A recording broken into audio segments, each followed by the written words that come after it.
Welcome back, guys, to yet another episode here on the O'Shea Vlogcast. And thank you for everybody that's going to be tuning in tonight. We got one hell of a show. And hold on a second. It seems like Jordan, you have the YouTube in the background.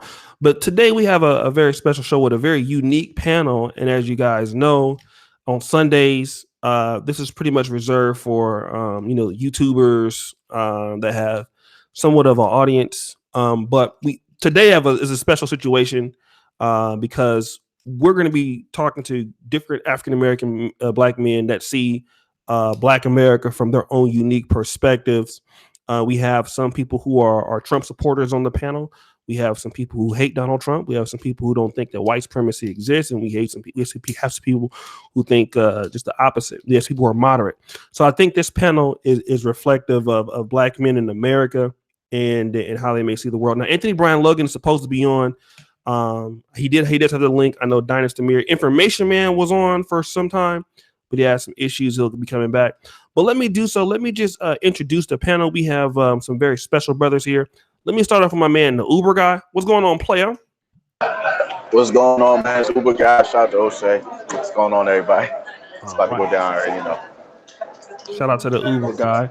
Okay, and I'm gonna just put on mute. And my brother Aaron, what's going on, man? It's your first time on the Hangout. You tried to get on before, but we had some issues. But go ahead, man. Let them know, where who you are and all that good stuff. What's going on, fam? My name is Aaron, the real Aaron Collins. Just over here chopping it up with O'Shea and the rest of the brothers, trying to spread some knowledge and some wisdom. Hopefully, folks receive it that way. All right. Shout out to my brother. He didn't like me at first, man, but it seemed like maybe I've been eating a lot of collard green sandwiches, man, and he's cool. He's a good brother, man. He has some good information for you guys. I like his channel, so you guys support him. You guys know that guy in the 15-piece suit in the middle. I ain't really got to say who that is, but go ahead, man. Let them know what's up, man, tomorrow. What's going on? I do a show at Black Male Talk every Sunday called Black Man's Congregation. So we're doing that every Sunday. Just finished our, I think, third show this week. So we also have the Facebook page, Black Man's Congregation Men Only, on Facebook. So make sure you join the group. Hey, I gotta join that group too, man. Man, tomorrow, you're the most popular, you the most popular dude that ain't a YouTuber, man, here on Black YouTube. So shout out to my brother. And we got a new person, man, a fan of he's an Anthony Brian Logan supporter, fan of his channel, and that is my brother Jordan. Go ahead, man, and let everybody know what's up, player. You on mute? Take yourself off mute, Jordan. You can hear me? Yeah, we can hear you. All right. So my YouTube handle is Underdog Anomaly. You can see me on ABL's podcast a lot. Every time he has it, I come and give my opinions about current events and stuff.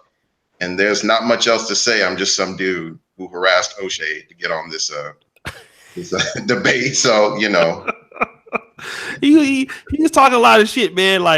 But he's cool though. He's cool. I like the tenacity. So shout out to the brother. So if you do email me, I am a real dude. You know what I'm saying? I'll let you rock. Ain't no doubt about that. I won't be hating on you. If I can get you, I'll get you. Shout out to my brother, man. The Information Man. What's going on with your player? Let him know what's going on with you. I'm doing fine, brothers. Thank you for inviting me to this gathering. I think it's a very important gathering for Black men to speak frankly about issues. Even if we don't agree on our philosophies, our ideologies, we should come to an understanding that we as Black men need to still work together through our differences to come up with solutions. I'm Information Man Show. You can catch me on the YouTube. I also I'm on Facebook under the same name, Information Man Show, as well as Instagram, Information Man Show. And you can catch me on my Twitter at Clinton06 on Twitter. And I'm glad to be here, brother. Thank you. And to all the other brothers on the panel, much respect to you. All right. It's good to see. And that brother's gonna be on my show, and I'm gonna go over there to his show and let his people call me a bunch of coons and stuff. So I cannot wait for that. I'm gonna make sure I have to, I gotta because Dynasty has a rough crowd, man. So, and I'm pretty sure your crowd is rough, but I'm gonna be on the Hennessy when I come over there. I'll be talking a lot of shit. So shout out to my brother, man. He's a good dude, man. My brother Ike Raw. Woo! He tore it up when he came on here, man. Ike, man, you like when you be talking, I be hyped, nigga. I be ready to fuck somebody up, bro. I'm like, for real. I might get knocked out, but when you get me talking, I'm like, nigga, what's up? What the fuck? Who got problems, man?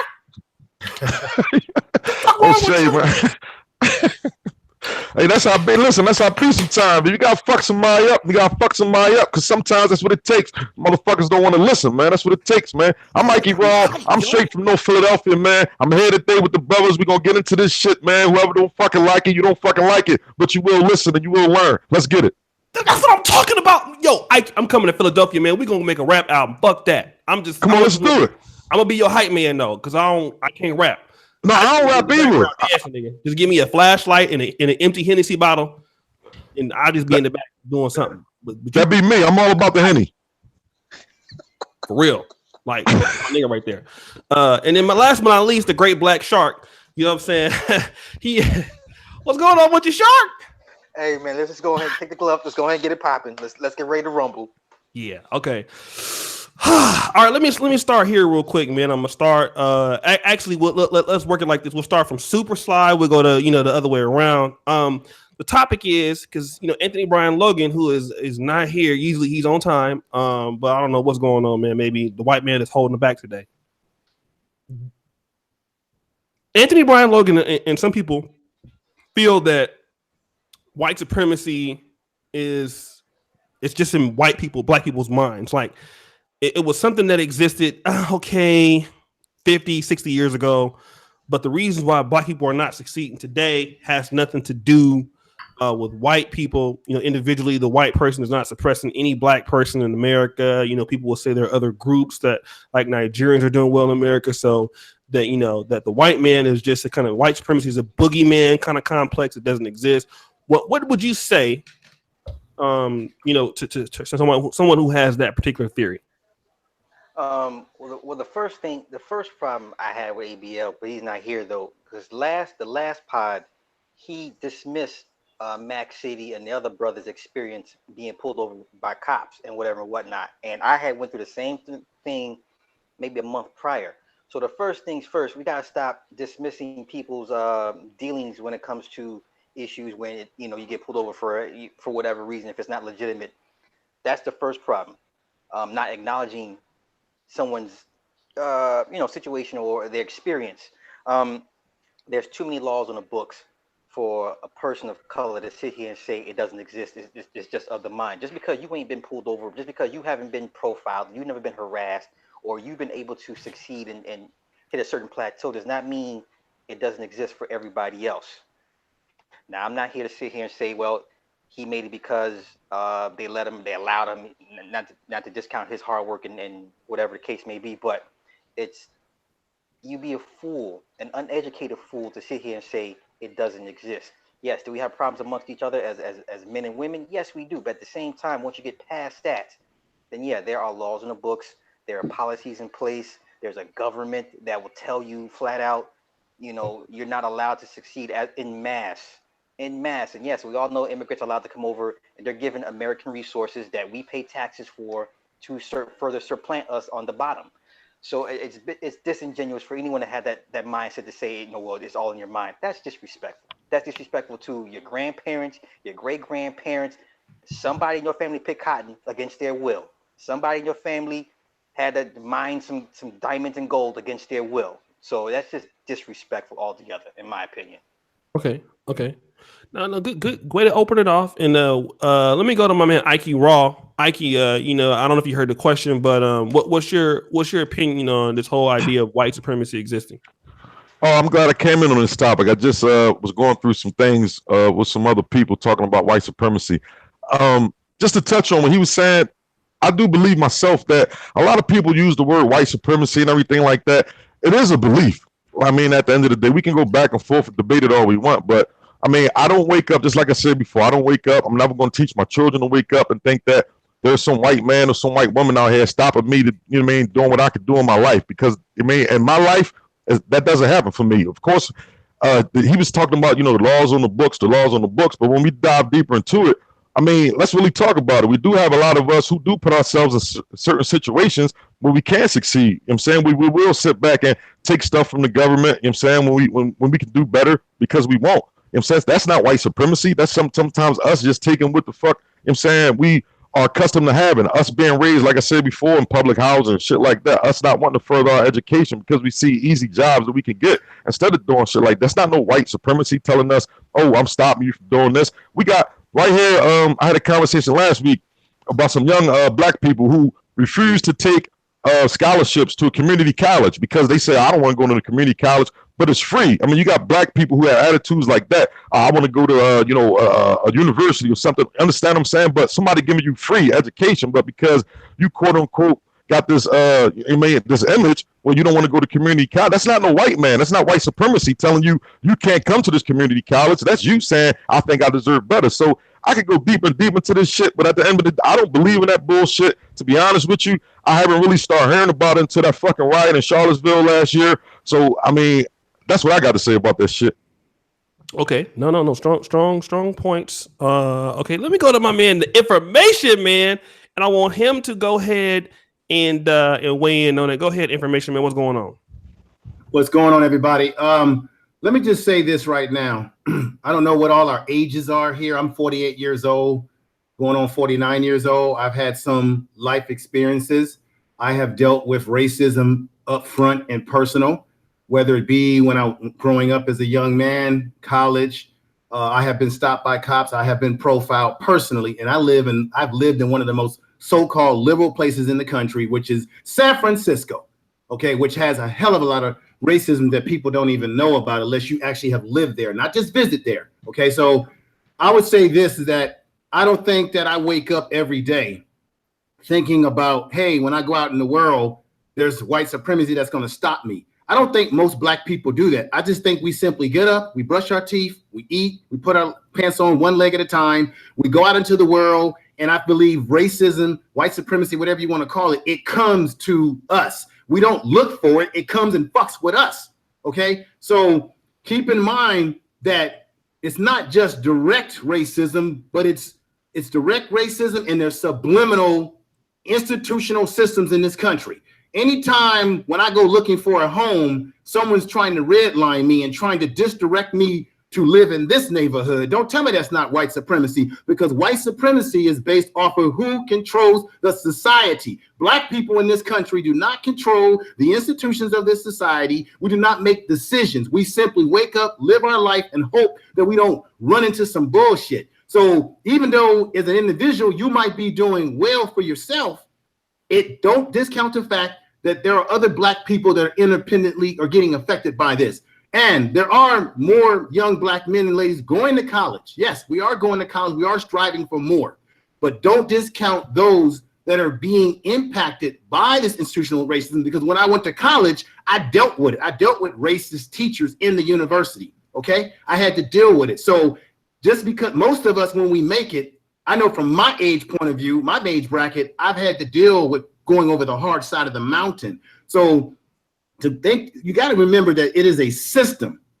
White supremacy is a system, a construct system that controls everything: education, law, sex, religion, everything. And just because you think that you are okay, don't discount those that are dealing with this in this society. I think as we as black people, we got to be honest with ourselves. Honest. That's all. I'm just going to say that there, and whenever you get back to me, O'Shea, I appreciate you giving me the time to speak, brothers. No. Well, you was going in, man. So, all right. Shout out to information, man. Let me go ahead on to the brother, Jordan. Go ahead and weigh on it, man. What do you think about what's been said so far, in your opinion? Well, I think the term white supremacy has been pretty much like thrown out a lot by all the people who, typical progressive leftists and liberals and so forth. And I'm starting to feel like that term has been misused a lot. I don't consider this society, to the United States that we live in, to be as a white supremacist society, more or less a white dominant society. We happen to have.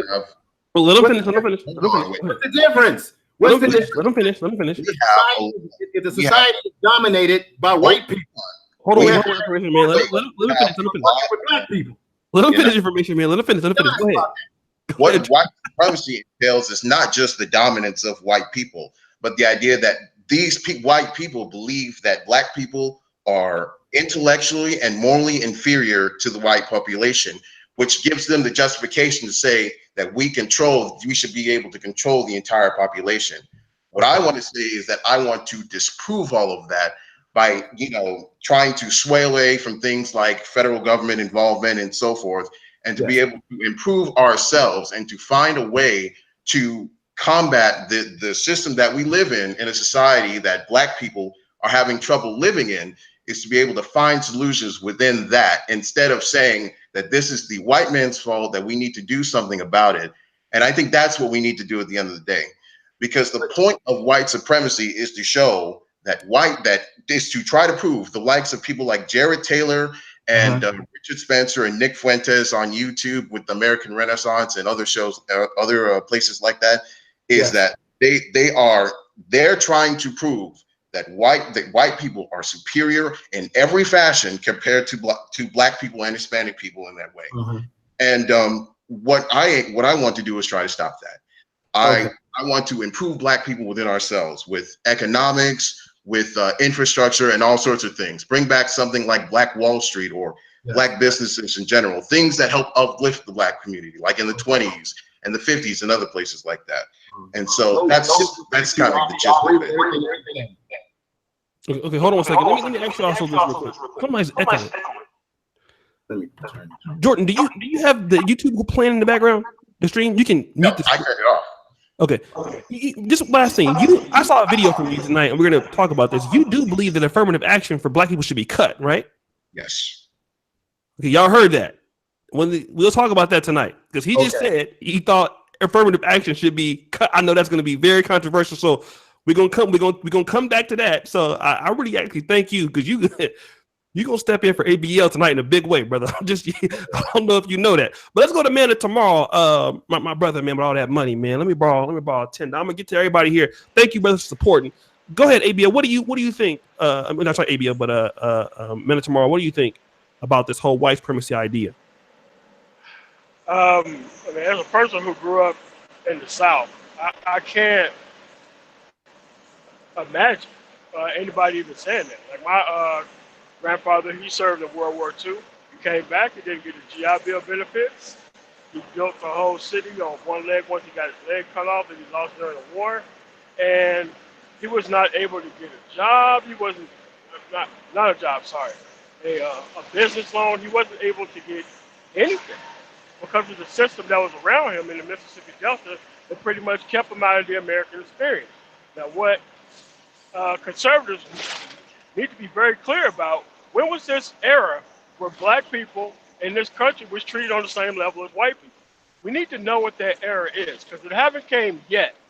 So we need to know exactly what that is. So when people say white supremacy, they're talking about the lack of Americans being treated the same as whites. Especially like, you had Wells Fargo and Fifth Third Bank recently giving loans, subprime loans, to black people who clearly qualify for prime mortgages. And those people got in pretty much no trouble for doing that. I mean, that's what we talk about when we talk about white supremacy. It isn't just this concept. It's the concept of treating people unequal under the law, and there ain't no consequences for it. That's what we mean by white supremacy. Yes, it's been hijacked by black women because they shouldn't be having that big of a voice in the first place, because they're not here to help all blackness. So I pretty much disregard it when it comes from most, and I'm a liberal myself, but most liberals who want to be black women first and somehow black men somehow way later on down the line. Like, I don't agree when they use it. But I'm talking about just policy. Like, this is affecting my family, very personally, that I've seen. And maybe it's just a Southern thing, but this is American history we're talking about here. We're not talking about the history of anywhere else. And especially as a person who used to be law enforcement, to say that black people get the same time as white people, or black people are treated the same way by the same attorney in a courtroom, that's crazy. Nobody would say that. But in order to try to put yourself above the heat people do kind of fall into that lane and kind of say that this stuff don't matter. I mean, it wouldn't matter if they treated everybody properly. Mhm. You know, when I was in Germany, things were different. You know, they knew how to treat people. I come back to America, it's a different story. So that's all I got to say on that. Okay. And I'm gonna get to the super chat, brothers. Thank you so much for people. I saw people support. I'm gonna shout you out real quick. Let me get to brother Aaron, and after that we'll go to I'll shout the super chats out, and then we'll go to brother Uber guy. But go ahead, Aaron Collins. I think he's got to unmute Hey, what's himself. up? What's going on, brothers? Yeah. First of all, I guess for us to continue to say white supremacy, I guess that is giving them too much credit, because in order for them to be supreme, for one thing, they had to create themselves an IQ test so they could feel that they were supreme, when in actuality, we really taught them everything that they know. As Information Man said earlier, that white supremacy is more than just a bunch of folks in sheets who run around in hoods and burning crosses, wearing tattoos with Doc Martin boots on and bald heads. White supremacy is, in fact, an entire system. It's a system that they designed purely for their benefit and for our disenfranchisement. You can have black people doing exactly everything that they're supposed to do. Yes, I do admit that there are some black people who want to just sit around expecting handouts and stuff like that. I'm not talking about them. I'm talking about the normal, everyday black person, such as myself or any other brothers on this panel, that will walk outside and still find a way to get discriminated against. Like, we just had the incidents like Barbecue Becky, and who's just calling the police on people simply for having a barbecue. And now you have and then you had Permit Patty called the police on an 8-year-old girl for selling water. You know, now, because see, it's now starting to be a trend of white people calling the police on blacks just simply for being black. I mean, doing everyday things like walking down the street. White supremacy also exists for the simple fact of looking at the social conditions of our people the way they are today. Bottom line is, we're being shut out of a lot of things, out of a lot of power. Like here in California, and particularly in Los Angeles, blacks really have no more power. Historically, black areas of LA, such as South Central, are being severely gentrified. We're being pushed out. So, and as far as what the brother was saying earlier about the college, about colleges, a lot of times when we do try to go to the regular colleges, and can have the scholarships, you still might manage to get pushed out. Now, I must admit, sometimes though, we do try too hard trying to insert ourselves into their society. But even if basically living every day, you still have to do and contend with it. You have these out of control police officers who are very trigger happy. You can do exactly everything that you tell them that they comply with, but at the same time, such as folks like Alton Sterling and Philando Castile, who was actually doing what the officer requested and still wound up getting shot down. And Tamir Rice, within 2 seconds of them pulling up on him, 12 years old, simply playing with a toy gun in the lot. They didn't even give him a chance. They just shot him. I mean, you got to deal with stuff like that. Also, we have to think about that. There's never been a time in my life where I had to think to myself, okay, will I be a hashtag today? Just simply walking down the street. So that's how that goes on, as the system of white supremacy is. O'Shea. No, you're making some great points, bro. And you know me, I know Aaron and Information Man have both had some issues with me about my videos on police brutality, but I can say both of you brothers are making some strong points tonight on the panel, as well as some of the people there. So everybody's making some really good strong points. Let me go to Uber guy, and before we go to Uber guy, hold on, Uber brother. What happened to Ike, man? Did he leave? Brother Come O'Shea. on, Ike. Oh no, I'm here. What's going on, my nigga? I'm listening.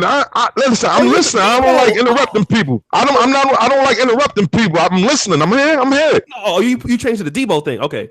Brother, All right. Yeah, I'm here. Yeah, because me and Ike gonna make that that rap album. It's gonna be called "Buy One Get None Free." That's gonna be the name of the mixtape. But I'm gonna just be in the background. Saying Hotep. That's all I'm be saying. Let me do this real quick. Let me shout out to some of the people that's super chatting. My sister Erica Williams. Facts. Median age of white people is America 45 years old. 20% of white people 65 years older. $20 or less. My grandparents owned the business from 1950 to 1970s in the South, but were turned down from farm loans. We struggle today to hold on to land, but rentals.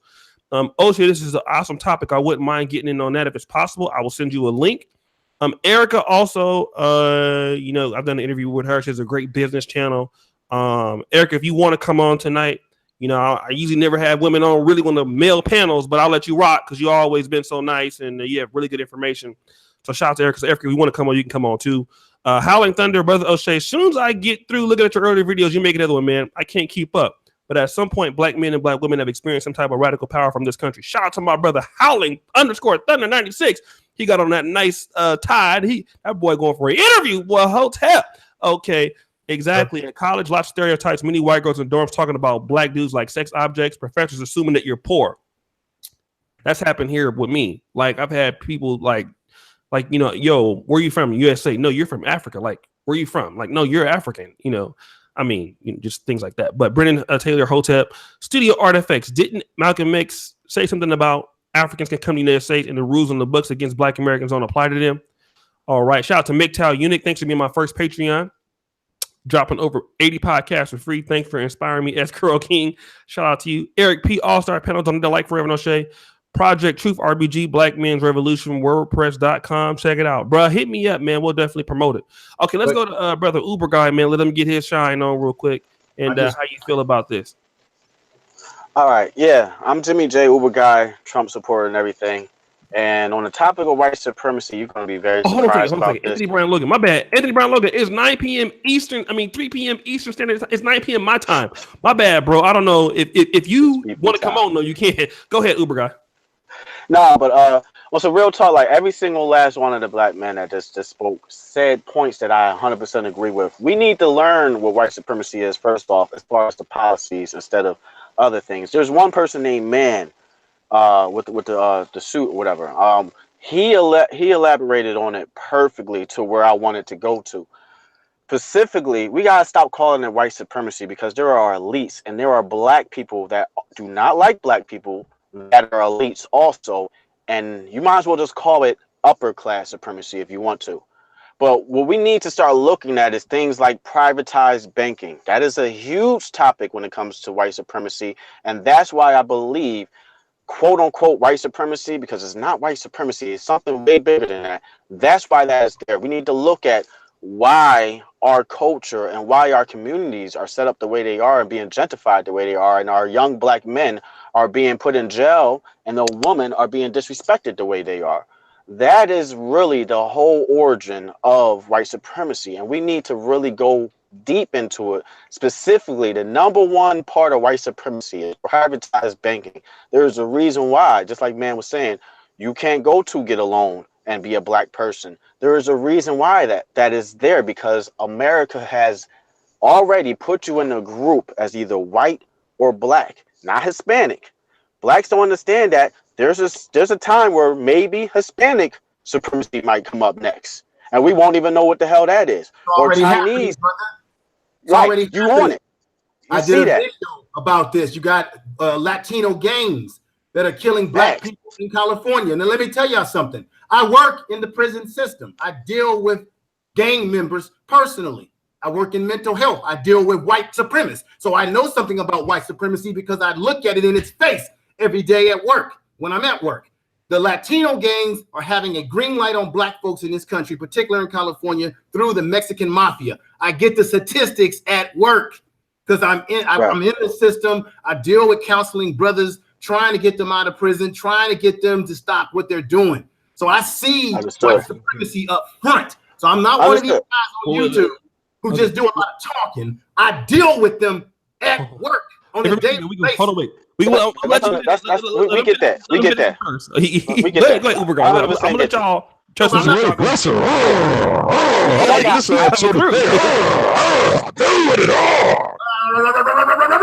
I can bark too. Y'all niggas is crazy. All right, hold on. Go ahead, Uber guy. Hold on. We gonna let y'all get it in, man. Don't worry about nothing. Let me just Because Hold on a second. I Hold on. got ABL's coming on. Let me do this real quick, Uber. I'm sorry. ABL, Yeah, you good, I got to offer ABL a public apology real quick because I actually sent everybody the link at 3 p.m., but it's 9 p.m. my time.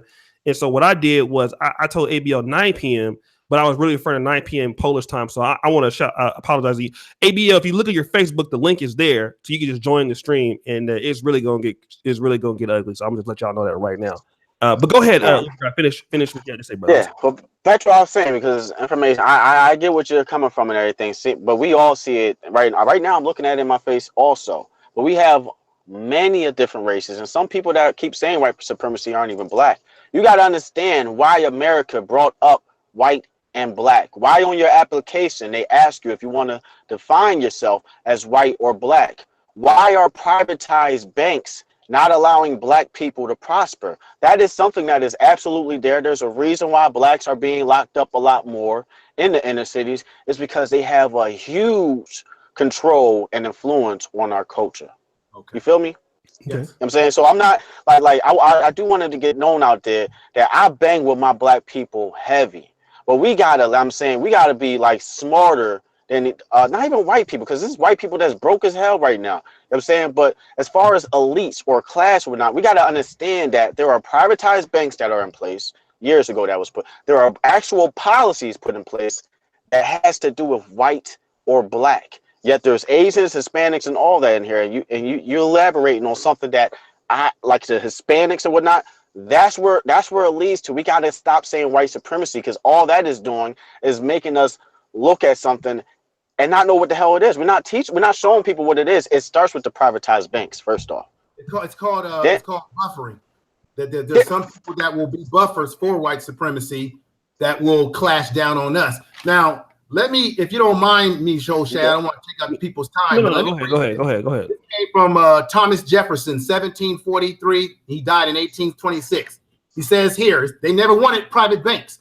I believe that the banking institutions are more dangerous than the standing armies. If the American people ever allow private banks to control the issues of currency, the bank and corporations that will grow up around them will deprive the people of their property, which is happening today, unity, which we got no unity today. Their children will wake up homeless on the content of their father's conquest. That's key word, conquest, right? They conquest this place. But the key thing is that children will wake up homeless. Don't we got homelessness in America? Don't we have disunity in America?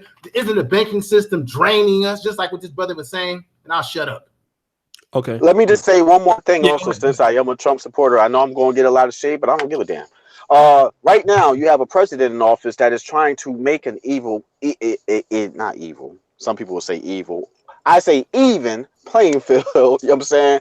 As far as these privatized banks, as far as defining the people as white or black, also giving opportunity to black colleges, money, as far as the unemployment rate, some people are going to say it went down 4% or whatnot. We got to get out of the point where we just start looking at somebody that's black is on our side, because there are people up there that are part of this thing that we call white supremacy. And while we constantly say white supremacy, this, that, and the third, trust and believe there are elites that are happy, proud, that's all we're sticking to. We won't ever talk about privatized banks. And you hit it right on point with Thomas Jefferson, because that's where it all leads to.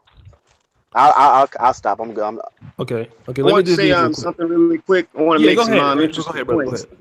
What brother Uber guy said. I wanted to say something like this. I'm not necessarily a Trump supporter, but I will say this much: it's a good thing that Trump is in office, and I'll tell you why. Trump's presidency is literally the fire that's supposed to be lit under the black community's ass to get up and mobilize and do something. See, what happened is we got too lax under the last 8 years of Obama. We didn't do shit. We just sat there like, oh yeah, we done made it now. We didn't finally got there, and finally reality hit us in the face. So now if Trump's presidency is designed, it's supposed to make us uncomfortable. We're not supposed to be sitting around now it's more blatant and in our face. So the question is what are we gonna get up and do? Another thing I wanted to also add is that because you don't necessarily have to be white to be a white supremacist. There's plenty of black white supremacists running around also. the people that we normally call coons. Why they not black We call them supremacists? coons because Hold on. Let him basically finish. Let him finish. I'm gonna let they're y'all rock. Go ahead, basically Aaron. they're the black face of white supremacy. They're the ones who are literally, like as Malcolm X would have said, those are the ones who would have, if the master's house is on fire, they will risk their own life to put the fire out and ask them, is we sick today, boss? Those are the types of people that are black white supremacists. I just wanted to put that out there. Okay. Interesting points. Let me do this real quick, guys. We have 382 people here in the chat. I really appreciate everybody here. Like I said, we got all different facets of Black America. Yes, I will brag and say I'm the only person in Black YouTube that can bring all these different Black dudes together for all different factions of Black America every fucking Sunday. I do it again all the time. So like I said, we got some people with some strong opinions on both sides, but I want to thank all the brothers for being, for at least for right now, because I know Super Slide might get somebody. So let's get the likes up if we can, brothers. Thank you so much for your support. If you want to support the show, you can hit the super chat button if you'd like to do that, but continue to like in the, but we have one Black female. Okay. Erica Williams, she has donated 4 times in the stream. All right. Now, some of y'all brothers can at least like the video. Okay. Don't let the women outdo y'all on the man's channel. But if you can't give nothing, like the goddamn video, it's all good. Just put a condom in the super chat. Empty condom, though. Empty, I want to make sure. So let me do this real quick. The rapper it is. Let's go to the man of the hour, Anthony Brian Logan, because I'm using your name for views, player. That's what I do. All right. So shout out to my brother, man. I'm a Black conservative. I'm a little bit more moderate, but I am though. That's my boy. That's my boy. We on the same fence. Okay, brother. The name of the show today is White Supremacy Only Exists in Your Mind, brother. So I made this because I know you had these talking points before. Mm-hmm. Let's get into the nitty gritty because you are the man of the hour because we are using your name for views today, player. So what do you think about that when you about white supremacy and blacks complaining about it? Well, first of all, can you hear me? Does my sound good? I do hear you. You sound okay. Great. All right. Now, the white man is not a person. It's not a person on the microphone. No, not that. Yeah, the thing about white supremacy, I keep hearing this, is always used in a very ambiguous way. It's like a specter or a ghost. It's some kind of invisible force. It's like Jesus Christ himself. But instead of Jesus, it's like the devil having his foot on your neck, having his monkey all over your back. It's something that people use as an excuse as to why they're not going forward in their life. White supremacy is not a real thing. It only exists in the minds of those who believe in it. So like my man was saying earlier about the people in the penitentiary. Shout out to my man, Ike Raw. I see you, boss. Like people in the penitentiary, the white supremacists that are there, they believe they're white supremacists, so they are. If you are a Black person and you feel inferior to white people, or you're afraid of those people who call themselves white supremacists, you believe in white supremacy. But the reality is it does not actually exist. It's something that you got to have faith in. It's like a religion in itself. There's more evidence for a Christianity or Islam or Buddhism than there is white supremacy. It's not real. All you got to do to exceed beyond that is to break the mental chain in your mind that believes in it. It's a faith-based thing. It's not real. Brother Logan. Wait. Let him finish. Information, man. Hold on. Let him finish. Here we go. Let him finish. Hold on, information, man. Let him finish now. Hold on. Let him finish. I know you want to get him. I want to get him too. It's gonna be a lot. Wait. But let him finish. Let him. All right, brother. I know you want to get him. I know Hotep. I know you want to get it. I'll be wanting to get him too. We're gonna get him together. Don't worry about nothing. Because listen, he pulls this shit every week. Aaron, hold on, Aaron. I see Aaron eyes. He's getting ready. Aaron, put the gun down, brother. Put the gun down, brother. Don't get you shoot him now. Put that water gun down. Y'all let him finish. Let the brother finish, man. Go ahead, ABL. Go ahead. I mean, I was done. I think I pretty much. Yeah, I was done. I made my case about white supremacy really being in your mind. So I want to hear some questions from my man with the microphone set up. I want to hear from you. Okay, go ahead. Ooh, okay. Go ahead and get the exchange going, player. What I wanted to ask you is, you said that white supremacy is something that's in our minds, and so therefore, if it's in our mind, because I work in psychology, so I know about how the mind works. You said so if it's in our mind, we begin to manifest it into reality and believe that it's something that's true. What I'm here to tell you is that white supremacy is not just some ghost, brother. It is real, and I'm gonna tell you why. because in the prison system, you have the Aryan Brotherhood. And the question I would have for you, Brother Logan, is that if white supremacy is not a reality, why do you have tons of these white supremacist groups such as the Ku Klux Klan over the years and currently today? They have just morphed themselves into the institutions of America. So you have the alt-right, which is nothing but a play on the Ku Klux Klan because they've infiltrated into American society from wearing the combat boots, the leather jackets, and they change it for a suit, which is why you got somebody like Jared running around. Okay, so my question to you, Jared, who is Jared? You got what do you got these guys running around? Who is this guy?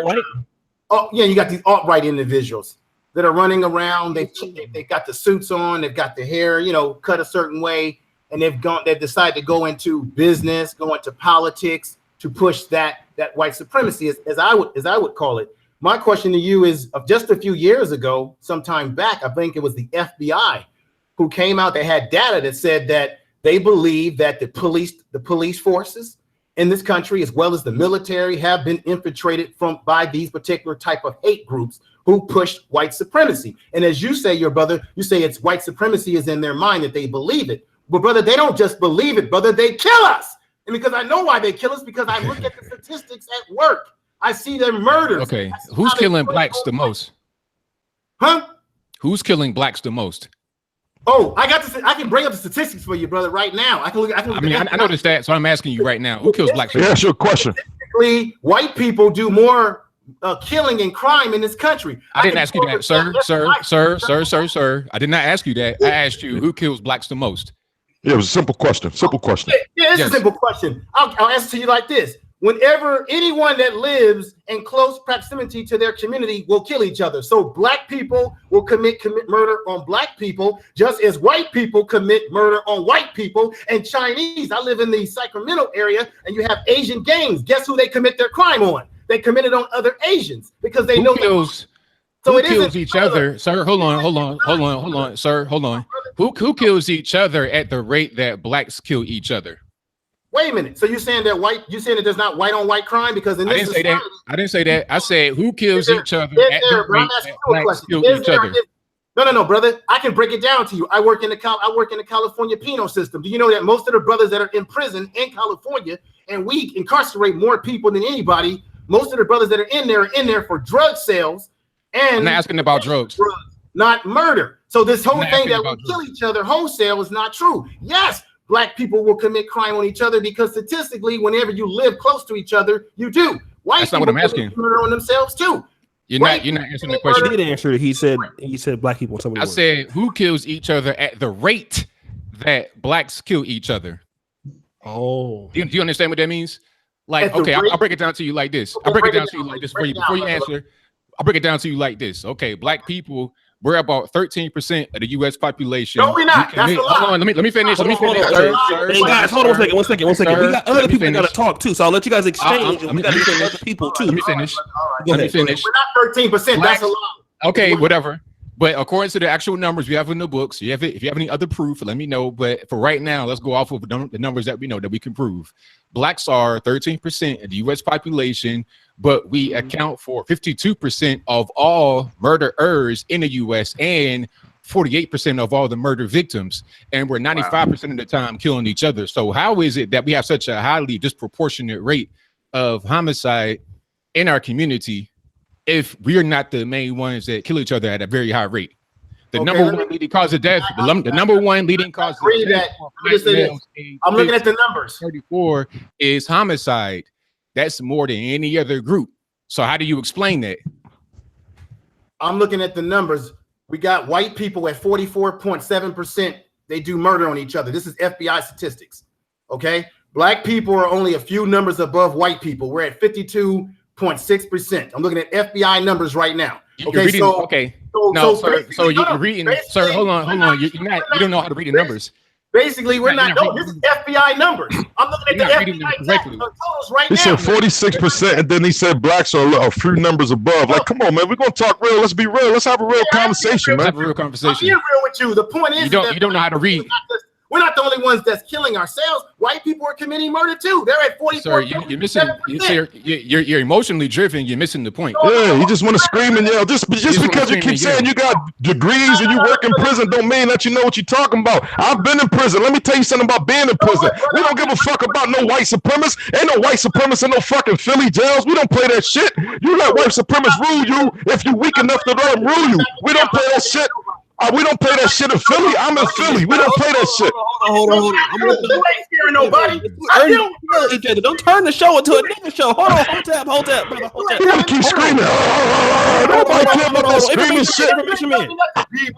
You ain't telling me. Hold on. Fuck out of here. Hold on. I deal with murders and serial killers every day. Okay, hold on, brother. Hold on. Wait a minute. Time out. Hold on, wait. Yeah. I'm gonna let y'all Chill. Let O'Shea take it back. It's not that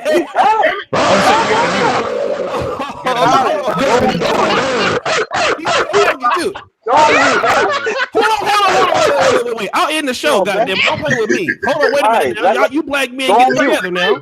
Y'all are not animals. Y'all are not animals. I mean, come on now. Really gotta go. Y'all get it together. Y'all get it together. Wait a minute. I need all you brothers. Hold on, wait a minute. Now listen now. Come on now. Come on, y'all get it together. I'm gonna let y'all kill each other right now. But look, give me about 30 minutes and y'all can kill each other all day. But let me get to the panel. Okay, one more time. Let some other people talk. Y'all calm down. I'm gonna let y'all fuck each other up. Don't worry about nothing. If y'all want to turn it to a nigga show, I love nigga shit. Trust me. I specialize in nigga shit. If y'all want to turn it to a nigga cast, we can do some nigga shit. Okay, but hold on. I ain't nobody overtalk me too, O'Shea. Nobody intimidating me. Okay, we got you. Bro, you gotta let that. Hold on, you gotta let that slide. Hold on, everybody, hold on. Let me. We gotta be listenable. Okay, hold on. He gotta go on mute just like the rest of us. Let me do this. Everybody gotta go on mute. Hold on a second. I'll mute myself. Shit. Okay, hold on. I'm gonna let. Hold on, y'all. Hold on, wait. Let me do this real quick. Everybody like the video. First of all, let me shout out to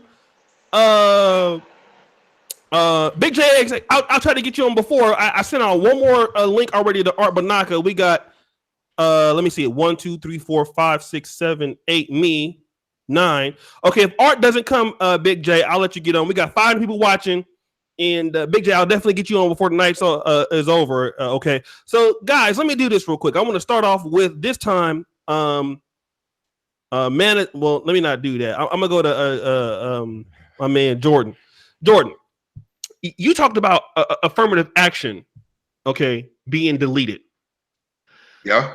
I want to know. I mean, because if there is no such thing as white supremacy, then why is there affirmative action then? Okay, I mean, because I think there's a correlation. I mean, just me thinking, because if for those people who say white supremacy does not exist, well, if there's affirmative action, that would probably signify there is such a thing as white supremacy. So, why do you think black people do not need affirmative action? Well, I don't think that, because I believe that affirmative action has done more harm than good in the name of advancing black people. It was intended for good, but ironically, it was passed. The whole forced desegregation thing was passed by the Nixon administration. A guy that most black people hate. When it comes to affirmative action, though, the vast majority of black people will support it. I had leaked that black people had. Let me see if I can get the statistics right quick. Okay. Studies of affirmative action have shown that if you take out affirmative action in places like the University of California, there will be more black lawyers graduating. Mm-hmm. There was a study at Time Magazine by your favorite news dyke, Sally Cohn, and she had said that the people who benefit the most from affirmative action policies in school and the workforce are white women. And studies have shown that the people who are least benefited, people who can't go to Ivy League schools, are Asian students. And black people have become slowly disaffected by affirmative action policies. It initially worked, and now, because of those policies, they had contributed to the increasing gap between white people's and salaries and black people's salaries, whether they're single or married. And so I don't think that that affirmative action has helped us in the long run. I think it's hurt us. That's the general gist of what I had. Okay, so Appreciate it, brother let me Jordan. say it's from in the future, bro, because refrain from saying anything negative against any protected group. Okay, so All right, you yeah, afraid to you get can demonetized? no, because you can get it flagged. So don't do that. All Okay. right? That's why I don't. I mean, I'm just being honest. That's why I kind of like with certain people, I can't just let them on for shit like that. All right. So All right. okay. So go ahead. Let me go to man of tomorrow. What about this whole? Talk to me about this whole concept of do blacks need affirmative action? I think it's the answer is yes. I mean, until we have it nailed down to where we get the same time, and for until we have a more equal society, the answer is yes. We always need. I mean, because we even have it today where we have things just clearly in place, and people are still stepping over the law. There's still housing discrimination, and when it happens, people need to get the death penalty.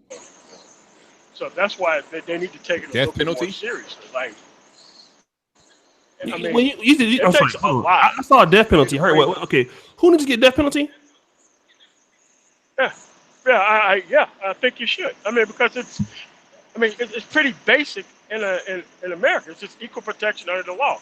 It's just that people walk in with their own kind of understanding of how that works, and the problem is we keep having this problem with all this stuff in place. Could you imagine if there were no protections in place, how these work environments would look? I mean, there would, especially like in most places, yes, keep it in place until we pass the threshold to where people equally, no matter where you are, because you can measure this and test it, so that way people can be able to come in and get an equal chance or equal shot at being able to win in this country. And you can't say, okay, we've tried this long, and now we need to remove those protections. Now, it doesn't affect me, but I can see how it would affect somebody in South Carolina or Mississippi or even a lot of rural places where if you're not one of the good old boys, you're just not going to get hired. And the only reason why most of those people are on is because they have to follow certain federal guidelines and regulations. So I do see why it's there. So Okay. Let me do this. Shout out to Solo TV 84 and Hotel White Supremacy is real in corporate America. ABL. Let's hit the field and get these nobodies together.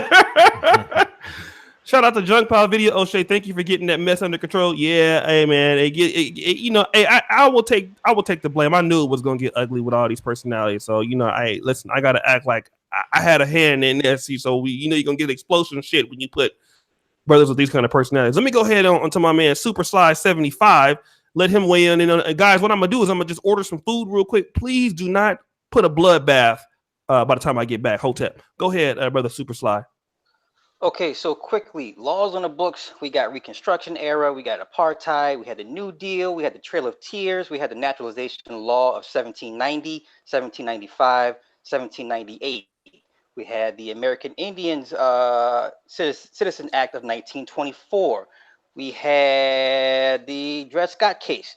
So that's proof that whatever you want to call this system, it's been in the books. That's not for debate. Past tense. Now, if you, sir, last time asked for laws Stop in it, the books. ABL. I Okay, I'm simply sorry. gave you exactly what you're asking for. Did I not? I'm sorry, I didn't hear you. We don't care about past tense.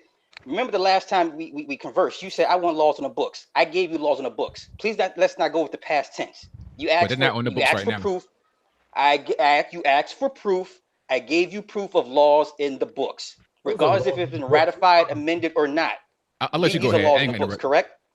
correct? Okay. This year, they're not in the books. Go This ahead. year. I'm sorry. At some point, they were law. Yes or no? Those are laws. I'm not gonna interrupt no more, man. You gotta keep going. Okay. All right. So now, if you don't call it white supremacy, then call it white inferiority, because supreme beings do not act in this manner. I will attest to the superiority term being thrown around too loosely. So say it for what it is. Call it Zionism, because now you want to talk banks and private banking, then that's Jews and Zionists. So now, I guess your only option at that point would be to use black banks. But guess what? Black banks have to operate with the Rockefellers and the Rothschild banking system. So you're back at square one again. Right. So now, if we're going to call it white Zionism, then you're dealing with spiritual aspect. There's a spiritual aspect of all this that everyone tends to miss, that for some odd reason, these people genuinely don't like us on a spiritual level, on a molecular level. If you read The Iceman Cometh or The Iceman Inheriteth, you kind of get an understanding that these people are operating from a position of survival. We don't need that validation. I'm sorry, go ahead. That's my point on that. Okay, let me do this. Let's go to Ike Raw real quick. Ike, what do you think about this affirmative action piece? Well, I mean, as far as affirmative action is like the brother said. I mean, it's been around. It's been something in place. I mean, just like we can keep complaining about, just like everybody talk about this reparation shit, affirmative action and all that. All right, we want our 40 acres in the mood. I'm not into all that bullshit. Like, you know what I'm saying?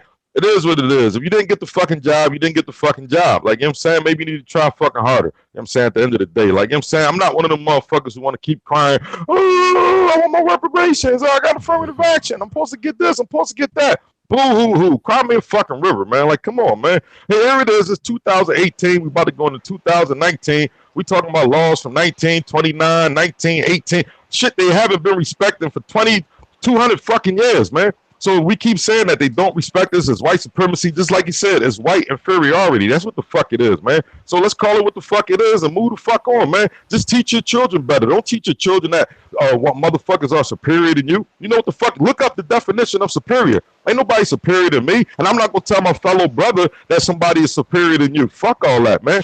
How y'all doing, brothers? All right, okay. So let me do this. I ask people. I got it. It's so many people in the chat. At least for this, I have a small channel, so we got almost 600 people watching right now. So let me do this real quick, guys. Do me a favor, get the likes up. I got all of the brothers so far. I believe their names are in the description. Information man, you can subscribe to him. Super Sci, you can subscribe to him. Uber guy, all the stuff is right there in the description for all my brothers. So I want to thank you guys. Let me do this. I want to actually reiterate something real quick, O'Shea, real quick. Yeah, go ahead. I did say earlier that the terminology white supremacy is probably giving them too much credit, because once again, after all, they did create themselves an IQ test just to prove how intelligent they are or aren't. Jesus Christ. Oh, okay. Let me do this real quick. What about Jesus Christ? I mean, come on, man. The IQ test, the IQ test shows that Asians are smarter than whites. So how is it something that proves that whites are more intelligent? Because they're the ones who invented the IQ test, sir. They invented the IQ test to prove their intelligence, not the Asians, white people. But basketball too. Asians have a higher IQ than whites. So how is it that the whites invented it to show that they're more smart than everybody else if Asians score higher on the IQ test than whites? You're missing what I said. I said that whites are the ones who invented the IQ test to prove that they're so-called smarter or not. But you're missing the point. You're missing the point that I made. I think that he's saying. I think you're missing what you're saying. He's saying if you're saying that whites made the test to prove they're smarter than everybody, why do Asians score higher than whites? Right. Okay. Well, that's actually a good question. Okay, I see what you mean now. And why do Asians score higher than whites? I mean, apparently they don't have to prove they're smart. They're smarter than Asians. It's the same argument as white people invented basketball. They getting dunked on out here. Exactly. I'm just proving a point. I'm just trying to make a point, put a statement out there that they're the ones who invented this test. I'm just all saying that the terminology white supremacy, once again, is giving them too much credit. I just want to put that out there. Okay. Aaron, let's remember, let's throw Asians out of the equation. Why throw them out? You can't throw them out the equation. They're human beings just like us. Let me make my statement. Before all these other immigrants came to this country, it was black folks. Originally, all of this stuff was designed, like the curved bell, all this stuff was originally designed to talk about making black people as inferior, right? So this is how it happened. Then when you had Asians and other groups coming into this country who broke down that door of that, and let's keep in mind, other groups that come over here, they came over here with their culture intact, their language intact. They didn't go through a slave experience like black people went through. I'm not trying to say, and I agree with everybody, that we should not say that white people are superior in any manner. They're not superior. The term inferior would be more appropriate. I'm simply saying that I said earlier in the program, when I wake up in the morning, I don't wake up deciding that, hey, white people are more superior than me. I go out and do a job like anyone else, pay my taxes, everything like everyone else. But I know through my 48 years on this earth that I have had to deal with racial stuff in my life when I wasn't even looking for racism. And I think that's really what we're trying to say, or what I'm trying to say personally, is that even when we're doing all the right things, pay our taxes, take care of our kids, it's out there, and we just have to prepare ourselves to deal with it when we're confronted with it. It doesn't mean we're supposed to just cower down. No, I'm not saying that. But I'm gonna tell you right now, anytime you got the FBI and organizations that are telling you that these gangs, these hate groups are infiltrating themselves into your military, your politics, and your police force, it does not, it's not a coincidence that you have black men, whether you believe that black man was wrong and whatever they did or not, it's not a coincidence that black men are being shot the way they are, and we're only hearing about it because if they're wrong, doesn't that matter? We have cell phones today, so we can. If they're wrong, doesn't that matter? Like if a black man does something wrong, doesn't that matter? Yeah, well, it does matter, brother. If you're Walter Scott and you run and you get shot in the back, I think if you get stopped by the police, look, for example, when I was in college, my frat brothers and I, we went to a party. We left the party and we got profiled. They thought that we were the ones committing some type of crime. They made us get on the ground. They treated us like shit, even though they saw our college IDs and we said, we're not doing anything, sir. We're coming from a party. We're trying to go to our cars and go, let me talk, brother, because I've had experiences. And brother Logan, you ain't been on the earth that long, brother. You ain't been on the earth as long Hold on, let him finish, Anthony. Let him finish. Go ahead, finish. Go ahead, information man. Go ahead. I'm not 32 years old. I've been on this earth a lot longer than you, brother. I've had experiences. Keep going, sir. You just got here a couple of days ago from the trigger. ABL, man, stop trying to ante him up, man. Let him finish. All right. Come up with that little smile on his face. And he ain't been on this earth long enough to have experiences that I've had. Keep going with your story, brother. Keep going with your story. We got mistreated. We were polite with the officers. We had college ID on us. We did everything they said, and they treated us like we were thugs, as if we were what you would call the Negro that ain't, following rules right. The Negroes that's out here doing the Pookie and Ray Ray stuff. We weren't Pookie and Ray Ray, and they still treated us like Pookie and Ray Ray. Why? Because they didn't give a damn about whether you're college educated, what's your background. They just see one thing, your black skin. And when they see your black skin, they will treat you in such a manner. And I've had these experiences not once, not twice, not 3 times, 4 times, in the most damn liberal areas of this country. Oakland, San Francisco, LA. I've had experiences, brother. So this ain't no, give me some statistical numbers. Tell me what you're doing. Maybe I've had real experiences, and I'll shut up. Okay, hold on. No, okay. Did he? Okay, I just want to know if he got hurt because certain blacks have got hurt. Come on. I'm asking about him. All I want to know is if he got hurt. What do you mean did I get hurt? We got roughed up that night. There's nothing. Why are you laughing? I'm a black man. You're a black man. Why would you be laughing at my experience that I'm telling you? I'm laughing because you're so upset. In America. Why are you making jokes and stuff? There's nothing to laugh at, bro. I'm making no jokes. He's just so upset. I'm just asking the question. No. We as black men should not laugh at each other when we're talking about real experiences that we've had. I'm smiling because you're so upset. And it's we gotta take real action to fix it. Okay. Hold on. Face right now. Okay, hold on. All right, hold on. Wait a minute. Okay, wait. Okay, all right, hold on. Let's do it. Hold on, everybody, calm down. I am. Everybody, calm down. I'm gonna mute myself. God damn it. Man, are you okay? Man, I can. Jesus Christ, what is going on? Hey, hold on. Wait a minute, man. Hold on. Look. Listen, man, we got white people watching us, and we acting like niggas. Now, I love this shit. I really love it, but I gotta act like I don't like it. Y'all gotta get this shit together. Come on, information, man. Listen, man. Look. We gonna be in Ghana getting the white girls, brother. I ain't gonna tell nobody. Hotep. Come on, information. Let's get it together, man. God damn. All right, brother Aaron, put the gun. Look, Aaron, look, put the gun, brother, put the gun down. Hey, man, I'm cool. You got the gun? Okay, don't shoot ABL. Whatever you do, brother, because we need you out here in these streets, in these black communities. Okay, ABL, look, stop with the fuckery and all the instigating, man. Man, You know he riled up, man. Stop with the fuckery, ABL, because you fucking up. And It ain't my fault, Superfly, man. I don't know what you're doing, but I know it's fucked up somewhere. You stop that shit too, nigga. Okay, I just everybody wanted look. to say that, I mean, Yeah, I Superfly, just man, you want, over there on some fuckery too. Okay, hold on, man. Listen, I'm trying to get hold on, y'all get it together. God damn, can't take niggas nowhere. Okay, let me do this real quick.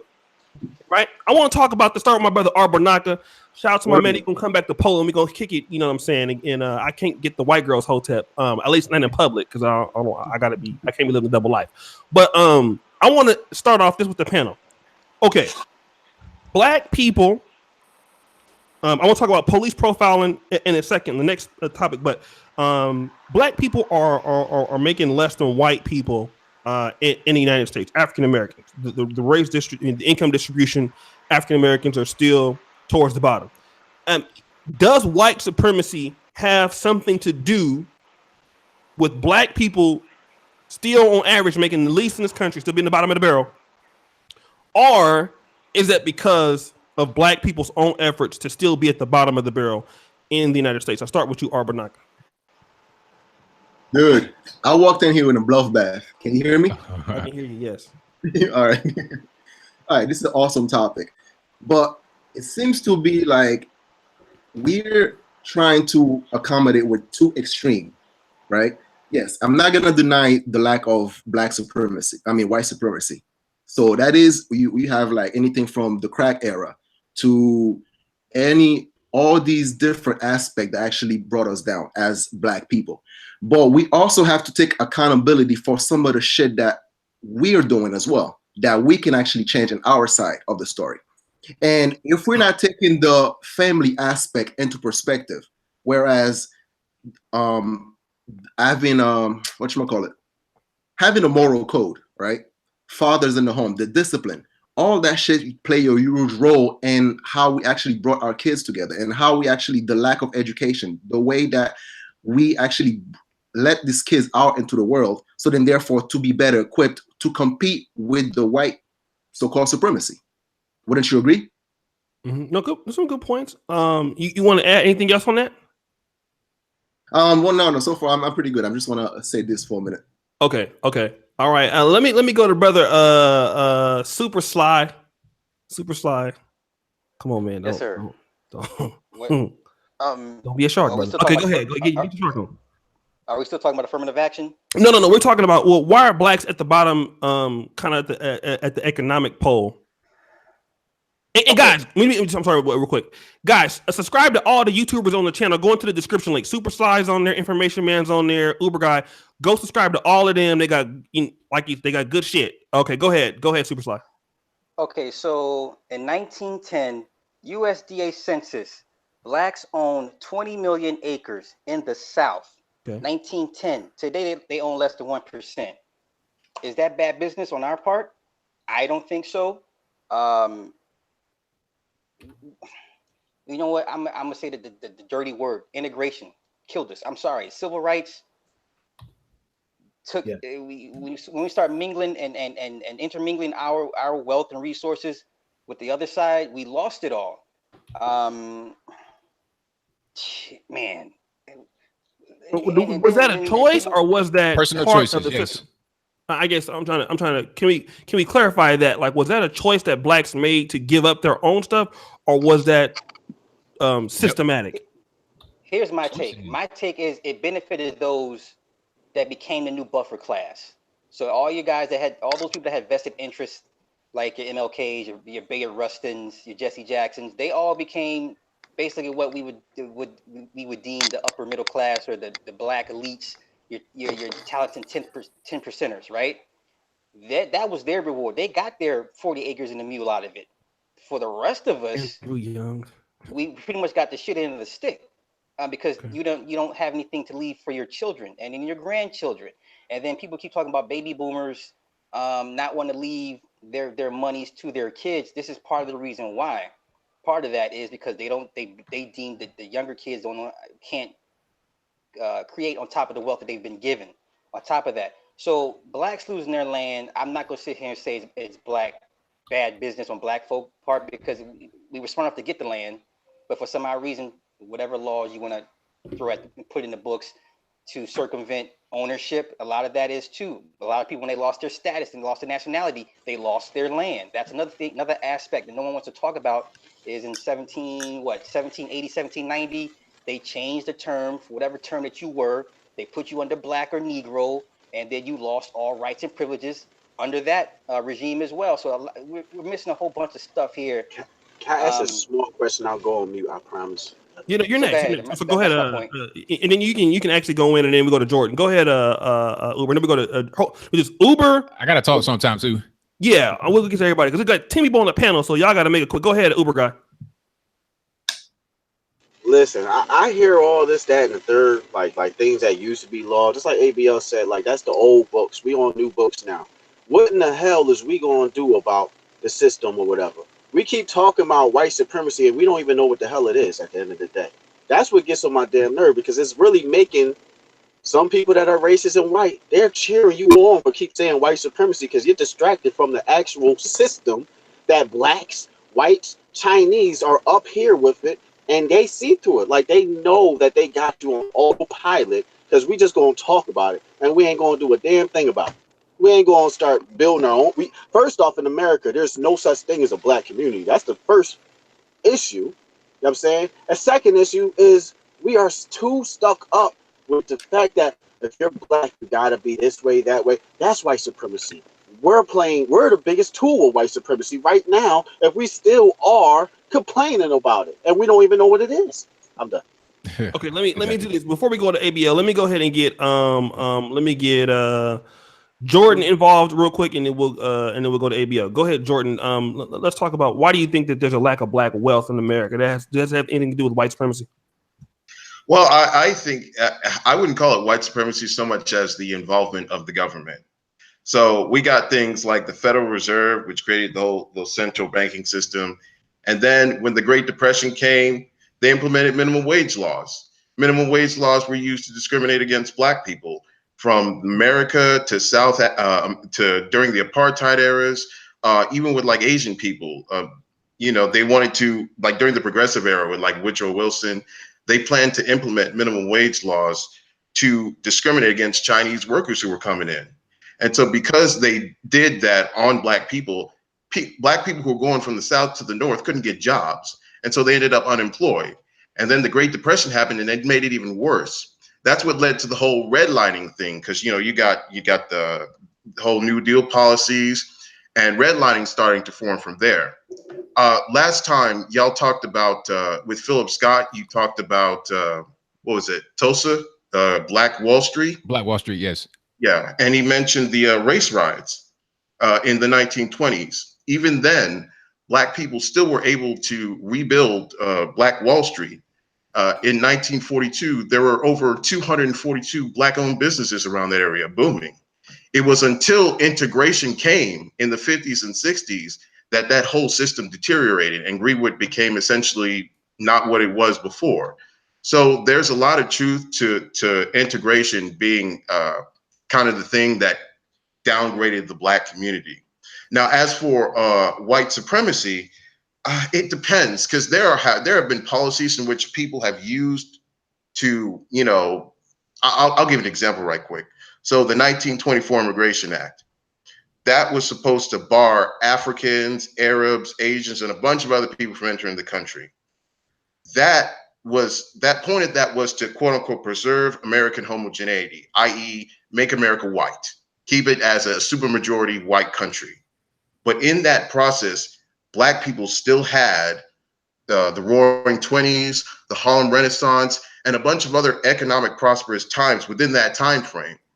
And then you have other presidents who sunk the economy because they wanted to do kind of more than that. So like free trade was gone and all sorts of things like that. So I can't say that, any white supremacist society or any system that has destroyed black communities or black families or anything like that can have that's all attributed to policies by white people or by white supremacy, when you have some of those policies that ended up helping black people and some of them that didn't. So that's just my general thoughts of it.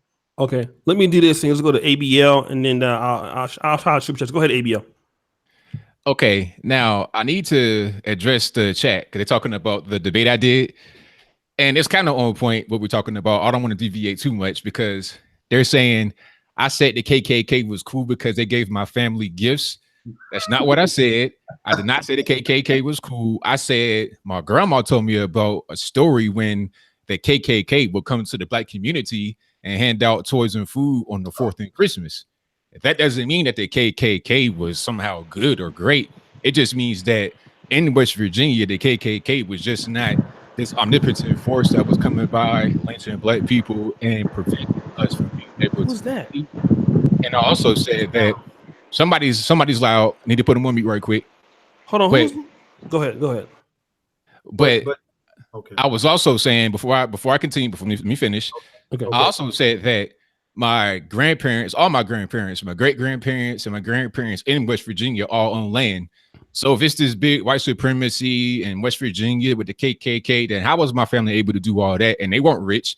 You're talking about coal miners, people that work very low skilled jobs. So I'm not talking about me coming from engineers or anything like that. And Rand, West Virginia, you could look it up right now. It's one of the poorest places in the union.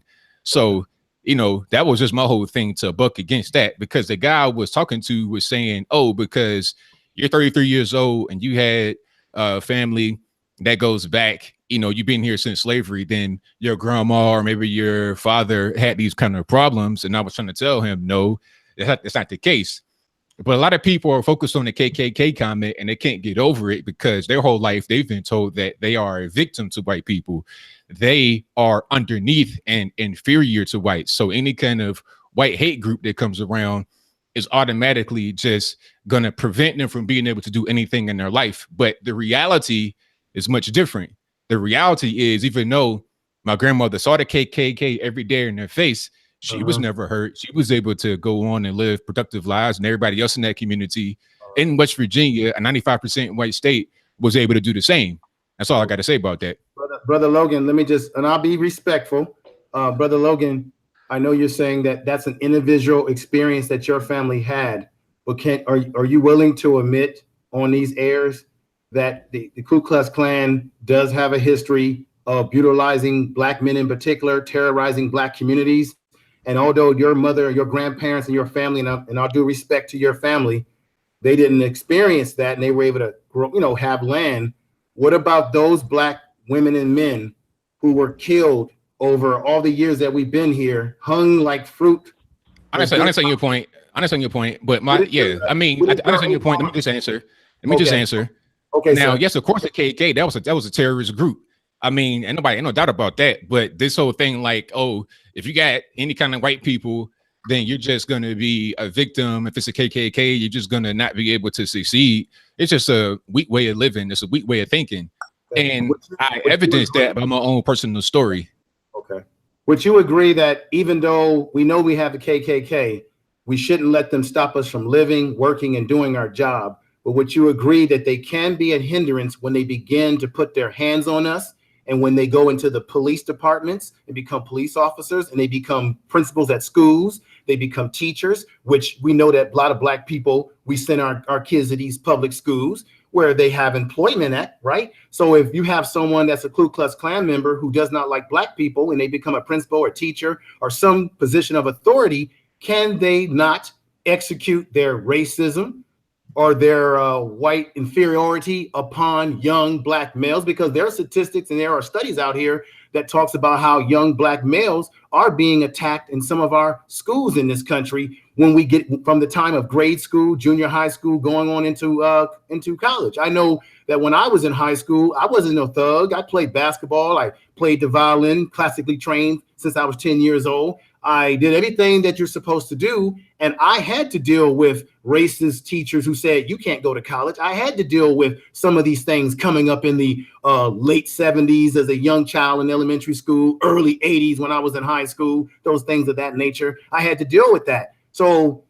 would you agree or not agree that if people harbor these views, that they can impact us when they are inside these institutions, which is why we call it institutionalized racism? Well, anybody can do anything. If you have people in there that hate black people, of course, if they are in a position of power, they can hurt us. But it's not relegated. It's not just only the so-called white supremacists that could do that. You got a lot of black folks to do the same thing, like I was talking about earlier with the murder statistics. So I'm not worried about some random white person, the handful of these people that are out here that claim to be white supremacists doing anything to me. I'm more worried about my fellow black brother doing something to me. That's what I'm worried about. That's who I'm going to be most. That's who I'm going to most likely be victimized by the numbers. And you can't say I'm lying. You know I'm right. Okay. Can you say? Can I ask? Last question, because we got other people, y'all. Okay. So if you want to say that question real quick, man, information, man. Let me do this real quick. I'm behind on shouting the super chats. We're gonna go to Ike Raw, but save that after Ike Raw. I'll let you ask that. Two more people. I'll let you ask the question. Let me do this in information, man. You getting a lot of fans over here today, brother. You what this channel needed, player. So you got to come back because. Let me just say this. Yeah, I don't. If I have been disrespectful in any way to any brothers on here, I'm a very passionate brother. I apologize for any disrespect that I might have given brothers, but I am very passionate. Just want to let y'all know that. But that doesn't mean that I'm not willing to work with anybody on this panel for the betterment of our people. I want to just say that, even though I know I got a little emotional today. Wait, I don't know. Did you threaten somebody? I don't know, bro. I definitely was not disrespectful. I don't know what he's talking about. Yeah, I can't really hear him. Yeah, so let me do this real quick, guys. Do me a favor. We got a great show, great panel. Okay, get the likes up. Okay, he brothers, do me a favor. We got 706 people watching right now. Shout out to Anthony Brown Logan using his name for views. I will drop him a $3 donation in this PayPal after the show. So everybody get the likes up, right? We got all these great brothers here. Let me do this real quick. We're gonna go to Ike Raw and my man Aaron Collins. So Ike, what's the reason that we have and the next thing we'll talk about is police brutality, things like that. That's the next topic. I know it's gonna get crazy. But Ike, can you tell us why blacks have low wage earnings still at the bottom of the barrel? Is that white people's fault? Is that a systematic issue, or is that black people's fault? Well, it's a lot of ways to look at it. I mean, it's definitely some of the fault lies with blacks. Some of the fault lies with whites at the end of the day. So, I mean, we got to be real about the situation. I mean, some of us go for jobs. Sometimes we may get the job, but some of us may smoke marijuana. Some of us may not want to stop smoking marijuana because our job, tells us we have to, but we don't. We give a dirty urine. We may lie on a job application because we had to get the job. We can do all kind of stupid shit and then say, oh, the white man don't want me on the job. And we did the dumb shit to get us fired. You may have, just like they said earlier, a white person. Don't have to be a KKK person. It could be any race, any person that's racist. That could be in a school, that could be in a prison, that can be that person behind the desk that can stop you from getting a job. Throw your application in the trash, I'm saying, when you leave, just because you black. I'm saying that at the end of the day, we deal with it.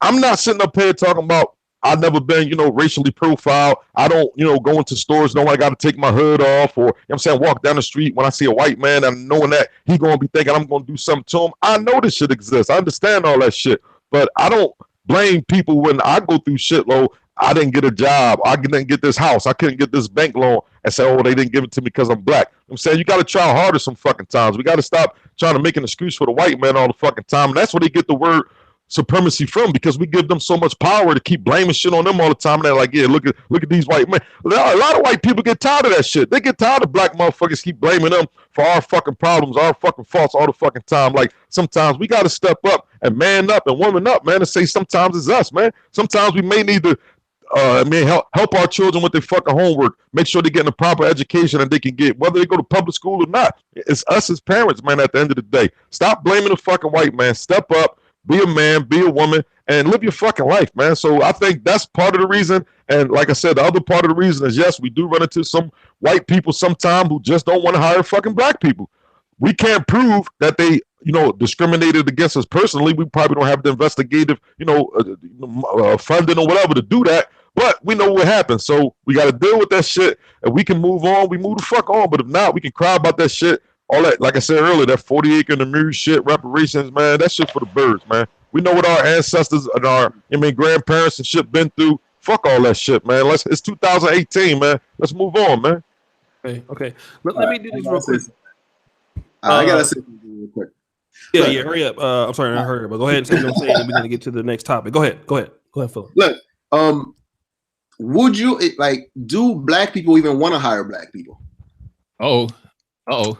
And that's another thing. Sometimes they don't because listen, we go through this shit a lot. I live in Philly, right? You got a lot of people in Philly who start record companies, they start barbershops, they start hair salons. They don't want to put their man on, they don't want to put their cousin on because it's like, look, I'm better than you. I'm gonna come through in my Benz while you still got your little motherfucking Nissan Maxima or some shit. I want to shit on you. That's what blacks like to do. We don't want to. We don't want to hire fucking blacks. If we do hire them, we're not gonna pay them what the fuck what they worth, what they supposed to be paid. And it's a lot of black racism too. Yeah, we can get into that and on a later show. There's a lot of blacks who's racist too. And say I'll talk about that shit too. So then we have to admit that there's a lot of work that we need to do in-house first before we actually step outside and try to change the world to our liking. That's the conversation. Right. That's the conversation a lot of us don't want to have, bro. A lot of us don't want to look ourselves in the mirror and say, damn, maybe I am part of the fucking problem. And that's it, man. Yeah, but see, we live in a world that we either want less corruption or more chance to participate in it. So as long as we're actually getting what we want, we don't give a fuck about the rest of the people. So, like, see, right now, we're complaining about white supremacy. But say that we were in the position of white people, we would have been doing the exact same shit. As a matter of fact, we're doing it to each other. Right on. You know what? I wanted to say right on.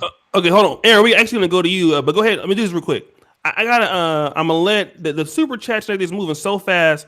Tonight, in the chat is moving so fast that I can't get to everything and everybody. So listen, we'll let Aaron finish this last comment, and we'll start with you on the next topic, and that is this next one is going to be: can black people be racist? Is it possible? I know that's going to be interesting, but let's go ahead, fill in what you want to say right now. We'll go to Meta tomorrow, and then back. I'll tell you what we'll do. Aaron, we'll go to Meta tomorrow. So let's go ahead, Aaron. Whatever you wanted to say, and then you start off the new panel topic, which is can blacks be racist? But go ahead, finish what you want to say, brother. Okay, yeah, I want to I was actually piggybacking off of Ike Raw. You actually confirmed something I said before, because a lot of times, you do have some black people who will just be complaining just for the sake of complaining. I mean, yeah, racism does exist. We know that. Like, for example, I'm living here in LA. I'm into the entertainment industry. I'm an independent filmmaker. And I realized, racism definitely exists in Hollywood. You got the Hollywood hashtag so white, whatever they had that. I'm like, okay, whatever, but I'm going to still do what it is I want to do. I'm going to still make independent films. I'm going to still enjoy my craft, because I have enough sense to realize, well, you know what? The founders of Hollywood, when they designed it, they didn't have us in mind to begin with. So, okay, I'm not going to keep crying over spilled milk. I'm going to do my thing. And I also wanted to address something that Super Sly and Uberman said as far as the integration. I agree that integration was definitely a crutch. I mean, even Dr. King in his last days, a lot of people don't know this, but Dr. King said that he feels that he led his people into a burning house. As far as trying to integrate, he didn't realize that until too late.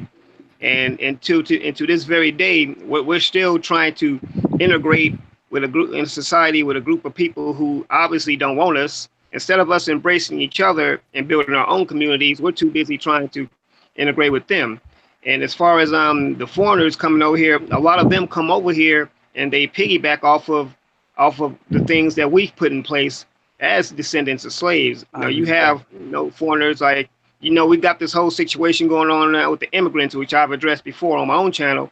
The immigrants are dealing with their families being split up, and you got some of us out there just campaigning for them. You just had the woman in New York City, a black African woman in New York City, scaling the Statue of Liberty, putting her life on the line for a group of people who won't raise one finger for us. So that's one of our biggest issues. We're also trying to still be with people who don't want us around instead of working on our own immediate situation. Once we work on our own immediate situation, I believe we'll start to progress as people. But racism and white inferiority, racism rather, it does still exist. I realize it exists. I'm just determined. I'm gonna just move accordingly and do what I need to do and deal with it. Okay. Let me also ask you this. Starting with the, this idea. Is it possible that black people can be racist? Is that a To answer construct? that question, oh, I'm sorry. Were Yeah, you yeah, go ahead. finished? Yeah, it's on you. It's on you. Then we're gonna go to Meta tomorrow. Um, the, um, I don't believe that white people, I mean, black people can be racist, and I'll tell you why. Because racism is prejudice plus power. No, see, if you're like, if I say I don't like this person because of their skin color or whatever, okay, then that's just me being prejudiced. And prejudice, if you break it down, means to prejudge. I've already judged this person before I got to know them, and I only saw it based on the color of their skin. Now we could be prejudiced. Racism comes from the fact that that historically and presently, they have been able to systematically, mentally, and otherwise disenfranchise us and redline us out of things. Like they've been able to separate us culturally from our original languages. A lot of us don't know our actual native tribes that we came from. They've hidden that from us. We've put in the conditions that we're living in right now, as far as this so-called urban decay. Like I said, I was born and raised in Chicago. Perfect example. Chicago is always is in the media right now as a just a media hotbed. Everyone wants to shit on Chicago, saying, "Oh, Chicago this, Chicago that, and Chirac, whatever." But the deal is that there's a lot of good working, hard working people in Chicago. One thing they don't say is that a lot of these so-called automatic weapons that are They ending just up want to say in the hello. black neighborhoods are actually not being placed there by the black people. We don't have any kind of passports or ships or boats or planes to bring stuff over here like that. We don't have the means to disenfranchise an entire group of people.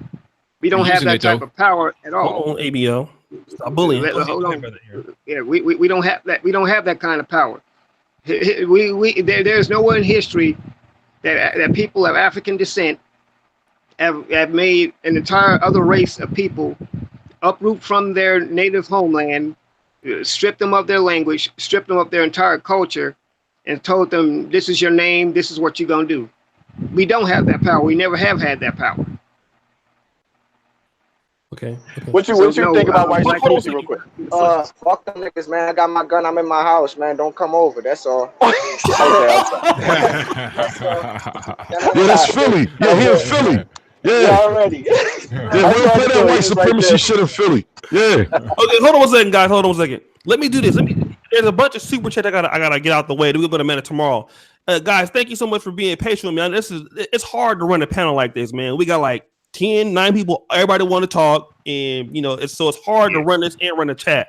So, guys, listen. If you super chatted, I'm gonna get to you. Keep on supporting the show. I know, like even Dynas was supposed to be on, but then the channel got full, so he can't even get on right now.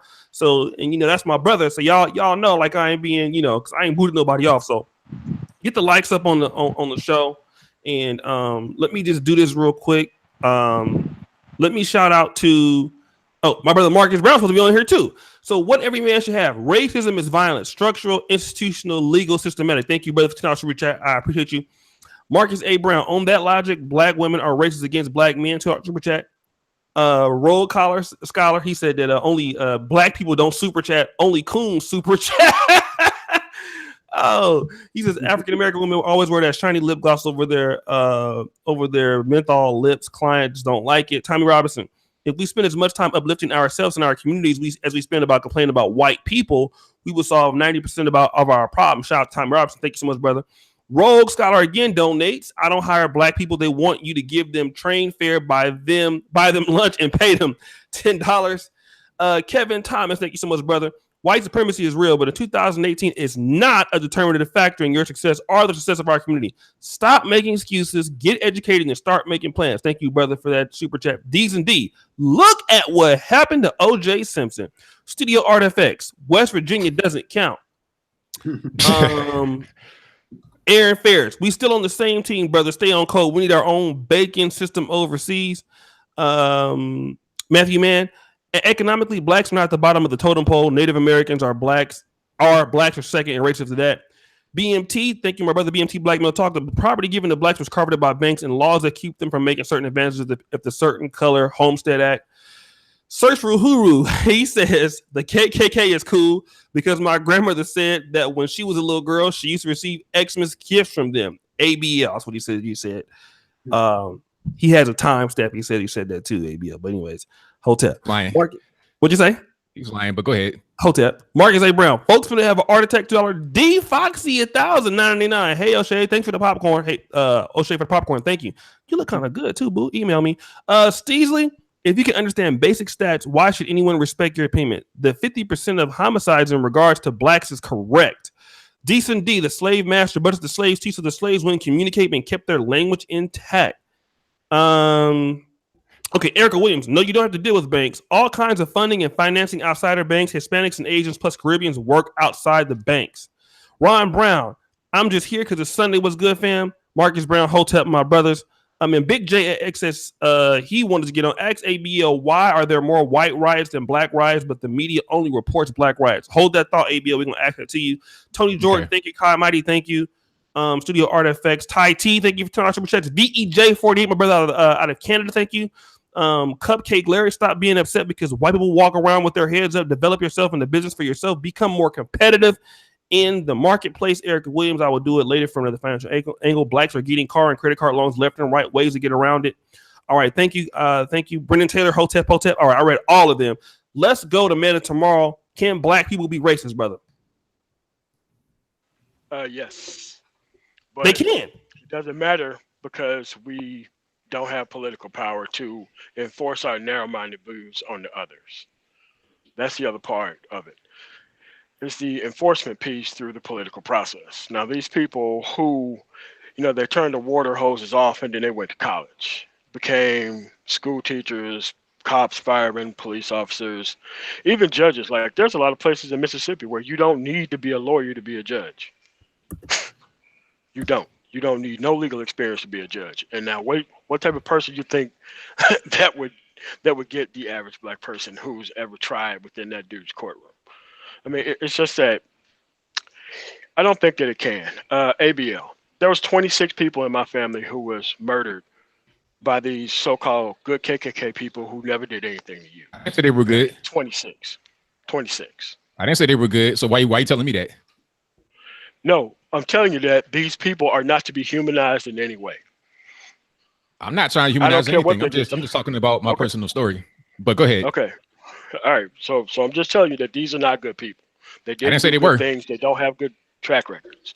I know how they treated your family, but they didn't treat everybody's family that way.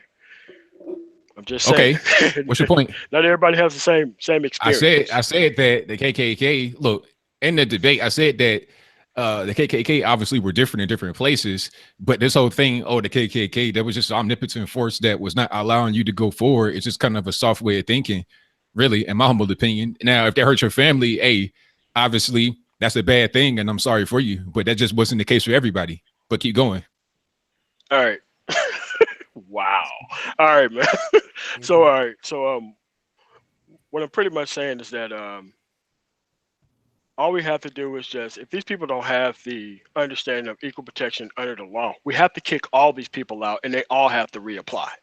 Okay. We need to sit people down, hook them up to monitors. Do you understand that this is wrong no matter what?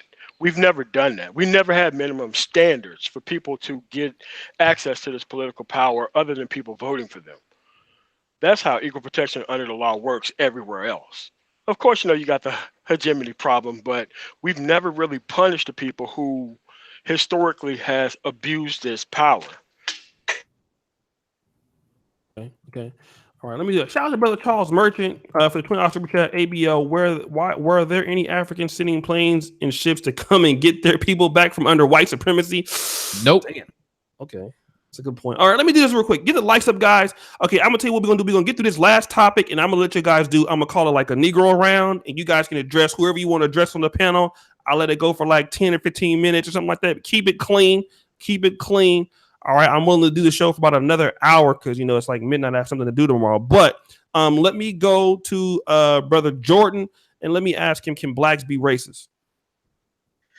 Well, okay. So racism, it all goes back to the idea of believing that you're superior.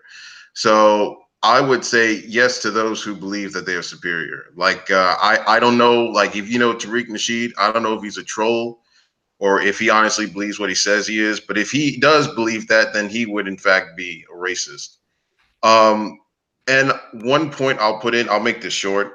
I don't like the whole what was that? The whole power prejudice definition of what racism is, because if we go back to like other like different countries, I know people are going to gripe me over it, but you had African dictators like Idi Amin, who was president of Uganda and then yet committed human rights abuses against his own people. He was pretty much prejudiced. Does that make him racist?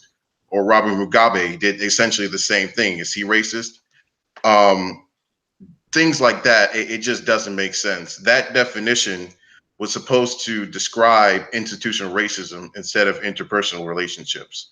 But now that definition is being used for everything, and it starts losing its purpose. So that's what I got to say about it. Okay. Let's go to information, man. Can blacks be racist, brother? Well, I think some folks on the panel spoke about how black people, we don't understand white supremacy, and sometimes we can be buffers for it. I think anybody in their right mind, if you think that black people, see, you got to understand the definition of racism. We get it mixed up. I think Aaron Collins had it right. We can be prejudiced. So, for example, I don't like you because you've got a gray shirt on or red shoes. So I don't like people who wear red shoes. So I'm going to not like you.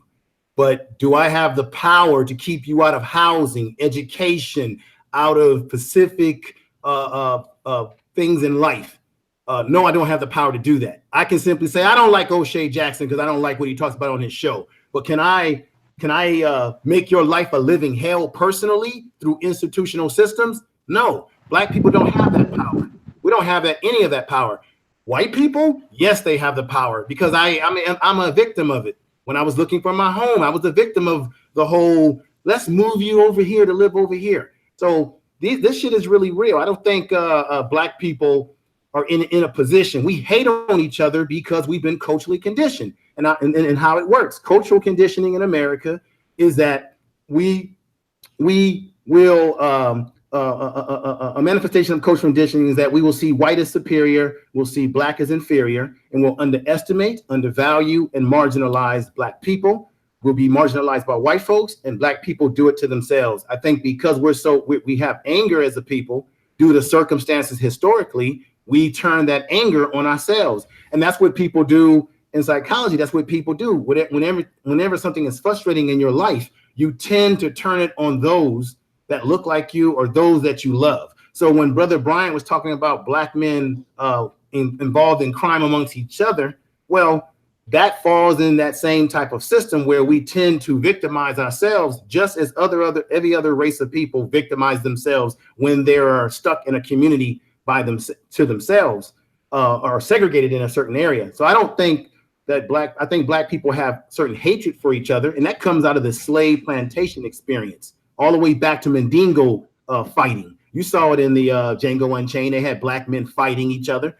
That stuff is learned behavior through our DNA. You cannot underestimate the slave, post-traumatic slave syndrome that has played on us all the way up until now. You got the color situation. I don't like him because he's light-skinned. That person is dark-skinned.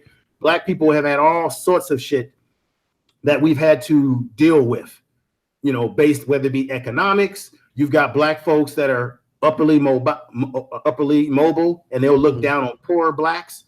Poorer blacks will look down on blacks that are more wealthy and say, "Look at them niggas. They think they all of that." It's a hate. It's a toxic hate.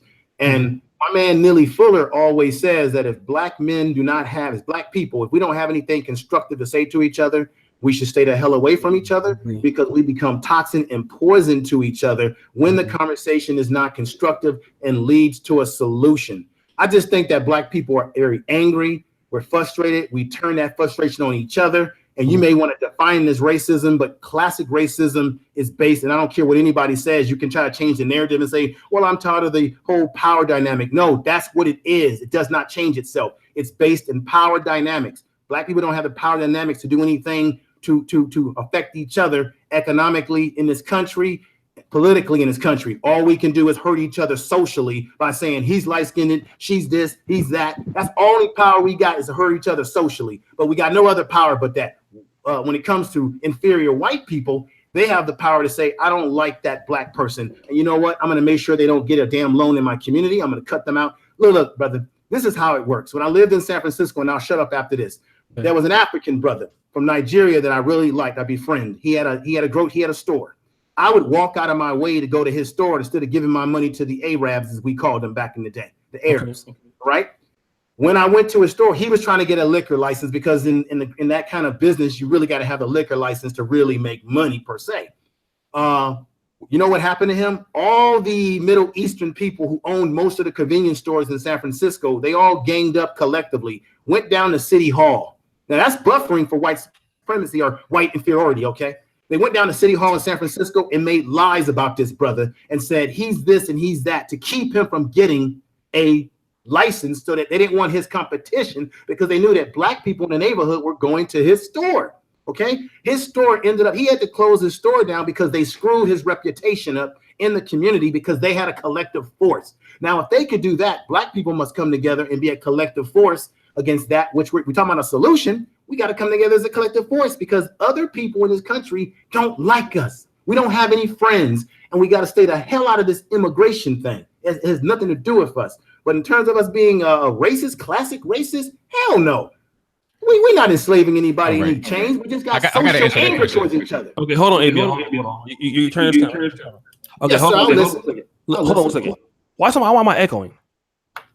You good now? All right, hold on. 741 people watching right now. Okay, only because I'm using ABL's name for views. Do me a favor. This is a hell of a show. You know, these Sunday shows, like every Sunday, these motherfuckers is off the chain. Like, I'm for real. Like every Sunday, these things be off the chain. So I want to thank all you brothers out there, man, for wanting to come on. My man, the Great Black Shark, he's always over here. ABL, he lives. He might as well. He has his car parked of the in the Black Manosphere. He's all. Everybody knows him now. So guys, thank you for coming on. Get the likes up. I'm gonna read your super chats. Let me do this real quick though. Let me see who's in the order. So let me get to me. I ain't talked in a long time. Come on. All right, hold on. Let me get the super slide real quick, and then we let you talk, and then we go to Ike Raw and Art. Go ahead, super slide. Let the Great Black Shark get his off real quick. Super slide, you there? Super slide. Hotep, super slide. Hotep. Hotep, brother. Hotep. My brother, Ed, come on. He collapsed. The white man. My bad. I'm sorry. Nah, my phone tripping. My bad. The white man get you, brother. Hotep. I'm free now. I got free. Okay, the white man had you. Bust through your doors and got you, brother. The white man is something else, brother. He come through the phone cord, brother. Let me say this. I'm gonna put on my ABL glasses. Black people, whether it's a genetic defect, flaw, biblical curse, we cannot get it together to save our lives. Look at every black ran city where you had a black mayor, black police chief, black DA, and we can't get this shit together. You got white people moving into Compton and Inglewood. You understand what I'm saying? Mm-hmm. We're talking Crip and Blood country. You got white people living in Compton and Inglewood right the fuck now, and it looks beautiful. Gentrification, we give white people too much credit for that. You know why? Because they didn't make black people tear up your fucking neighborhoods. That's right. Okay. White people don't come in and say, we're gonna determine the value of your homes based on what we see. No, we set the determination value because we don't take care of our neighborhoods. We don't manicure the lawns, diapers every fucking where. I know I'm a bad guy for saying this shit, and I'm gonna agree with ABL on this one. But we are not able, fit, however you want to say it. We can't get it together. We've been doing this shit to each other for eons. The Moors fell, Kemet fell. You name me any great black civilization. It wasn't the white folk that came through and usurped everybody. It wasn't the Arabs. It was infighting amongst black people that led to our demise. Then you bring in the mulattoes. Then you bring in the Arabs. Then you bring in the Neanderthals. And that's how you got this now. So for everybody wants to sit here and say, well, we got to get together as a people. We've had our chances to do it. We can't get it together. You ain't gonna find me one black city that's thriving right now. The city. Let's look at South Fulton County in 10 years with all those black women running the justice system down there. Y'all come holler at me in 5 years and see how the city turns out with no fucking men. You know what I'm saying? But Preach. That's my point. Brother. No, I'm not preaching ABL. No, I'm just saying I'm not crazy. That's why he's I'm a not great crazy, but I see what it is. Hold on, information man. Hold on. I know you want. Hold on. I gotta talk. Okay, go ahead. Hold on, information man. I'm gonna come. Let me. I'm gonna let you respond to that. Hold on. Let me get to because he got his finger up like in church. You know what I'm saying? We go to the restroom in church. He put that finger up. Hotep. Go ahead, ABL, and then we're gonna go to Art, and then back, and then so hold that thought, information man. Go ahead, okay. ABL. Now to the question of can black people be racist? Okay, now let's talk about what the word racist means, because I keep hearing this made up definition talking about racism is prejudice plus power, but where does that actually come from? I feel like that was made up. Hold on. I was being good. You know, I ain't interrupt nobody. Okay. But I keep hearing this definition. I feel like it comes from the black conscious community, because when I dabbled in there, I used to hear that same thing.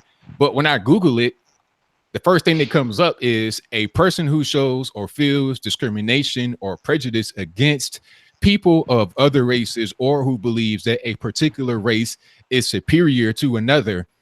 Where in that does it say anything about power or the ability to oppress? That thing right there. That thing. Hold on.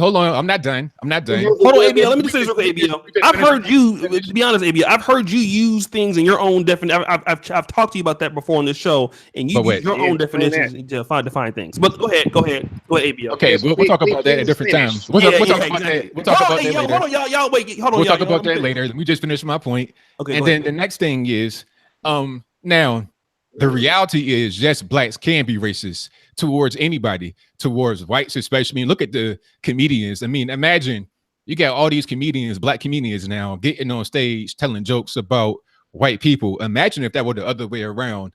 White comedians telling jokes about black people. Oh no, you can't have that. Jokes about us. Hold on, can I finish? Can I finish? Hold on. Information, man. Hold on. Can I finish? Okay, go ahead. You don't want to hear. You don't want the truth to get out. You don't want the truth to get out. That's the problem. You want to shut me up because you don't want the truth to get out. That's the problem. White people historically. See, you got triggered because the truth came out. A liar gets triggered when the truth comes out. That's what happens. And as I was saying, the next thing is, we are racist towards a lot of people as whites, as Asians, everybody can be racist. It don't matter what color you are. That's not a color specific thing. You don't have to be a white person to be racist. That's putting white people on this artificial pedestal to which they don't belong. I don't look at anybody on the earth. I don't look at anybody on the earth as inferior or superior. I look at myself as a man, and I carry myself that way. I don't care about what nobody thinks about themselves. I know who I am. That's all that really matters at the end of the day. So yes, anybody can be racist, no matter what color you are. It's interesting you should say that, ABL. You said you carry yourself as a man, but there's something in the Declaration of Independence that says that you're 3/5 of a human, and it's still there to this very day. I mean, I don't care nothing about none of that. At the end of the day, I'm a man. That's all that matters. I'm a man. I'm not going to allow y'all to do that. Listen, if you're mad about the American flag, you can move away from this nation. If you're mad about the American flag, you can go somewhere else. Y'all want to talk about the books? Y'all want to talk about the actual definition of racism? Let's talk about BET, where they want to shut down Iggy Azalea because he's white, or Eminem getting shut down because he's white. It's not even owned by black people anymore. It's owned by Come on, let me get my thing in. Let me get. That's a good point. That's a good point. I got one more thing I want to say. I was so good. I was so good at everybody. I ain't interrupt nobody, nothing. But I keep getting my point stepped on. But let me just finish my next point. Hold on, information man. Hold on. You just fool right here because wait. I'm gonna let you get the tiger. Hold on, information man. Listen, let me. Hey, listen, information man. Hold on, man. Hold on. Wait. I'll let you get him, brother. Don't worry about. We're gonna both get him together. Don't worry about nothing. Listen, I'm gonna help you. brother. I'm gonna help you. Hotep, I'm gonna help you. I want to say something. See, this dude, he can't control his emotions. Hold on, Aaron. Go ahead. Finish APO. I can control my emotions, LB. You're just not being truthful. And when you're not being truthful, it's my job. Yeah. All right. I'm gonna need you to just pipe down a minute. Pipe down. Finish ABL. Finish ABL. Pipe down when I want to. All right. And my next thing is this. Now go. we're talking about Come on, Arabs. information man. We're talking about Arabs trying to get a black man out of doing some business in their community. How was that considered white supremacy? That doesn't make any sense. I mean, like if Arabs are coming together and they're saying, okay, we don't want this black man here, so we're gonna use our power to come together politically. That's the Arabs doing it. Okay, white supremacy. That's not even. It don't make no sense when you say Arabs are getting together to do a thing.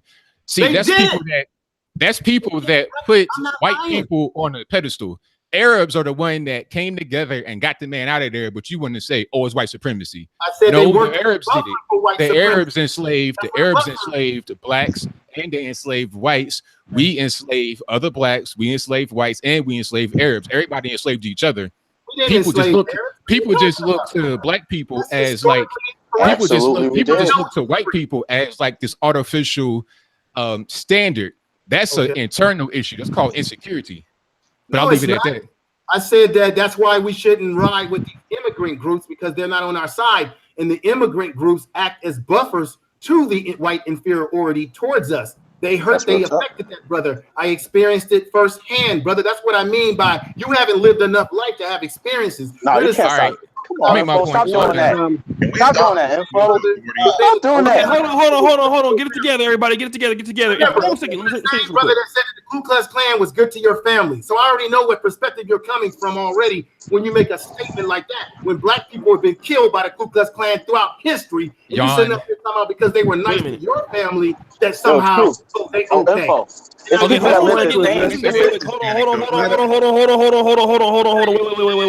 Wait. Let me say this for the people in the chat. People are asking to come on. Let me just say this real quick. Nobody can come on. I don't see anybody leaving right now to come on because this is a hot show. And the first person who actually, Dynasty Amir, who has 21,000 subscribers, was invited to the show. He can't even get on right now because it's full. Okay, so just to let you know. So for anybody else, if you got one of the more popular black YouTubers on black YouTube, I don't know. Some people ask me this, but the panel is full. So I'll tell you what, for those people who have requested to get on, if spots become available, I will let you on. But unfortunately, right now, the show is full. Okay, so there's nobody that can get on. Okay, go ahead. Can I make one more point? Okay, one more point. And we gotta go to somebody. We gotta go to Ike Raw. Go ahead. Okay, give me like 25 seconds. Okay, 25 seconds. Now the next thing, 25 seconds. The next thing about black people being racist. I keep seeing these terms in the chat. Coon, Uncle Tom, sellout, eating butter biscuits, stepping and fetching, you all doing all these things. These things are racist terms. These are the kind of terms that whites use against us back in the day. Okay, now we're experiencing it amongst each other. Are these terms all of a sudden not racist anymore because blacks are using it towards other blacks? They're racist. But I'll leave it at that. That's right. Okay. That's right. Okay, hold on a second. Let me go to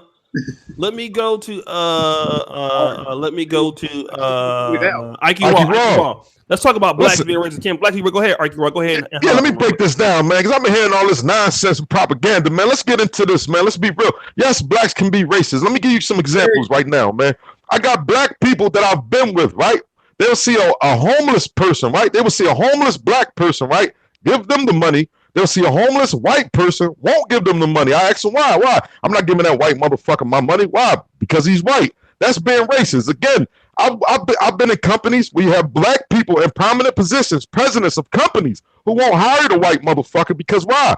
I don't hire white people. Fuck that white motherfucker. Go get a job from your white motherfuckers. You got motherfuckers who are racist against people, the black community, especially the LGBTQ community. They'll tell you the most, as far as discrimination that they get comes from the black community, man, against what they doing, man, at the end of the day. So we're going to be real. We're going to be real about this, man. Let's talk about it, man. You know what I'm saying? That's what's going on. Somebody brought up about the politicians and stuff like that. I'm in Philly, right? Our DA was black. He's now in federal prison doing a 60-year sentence.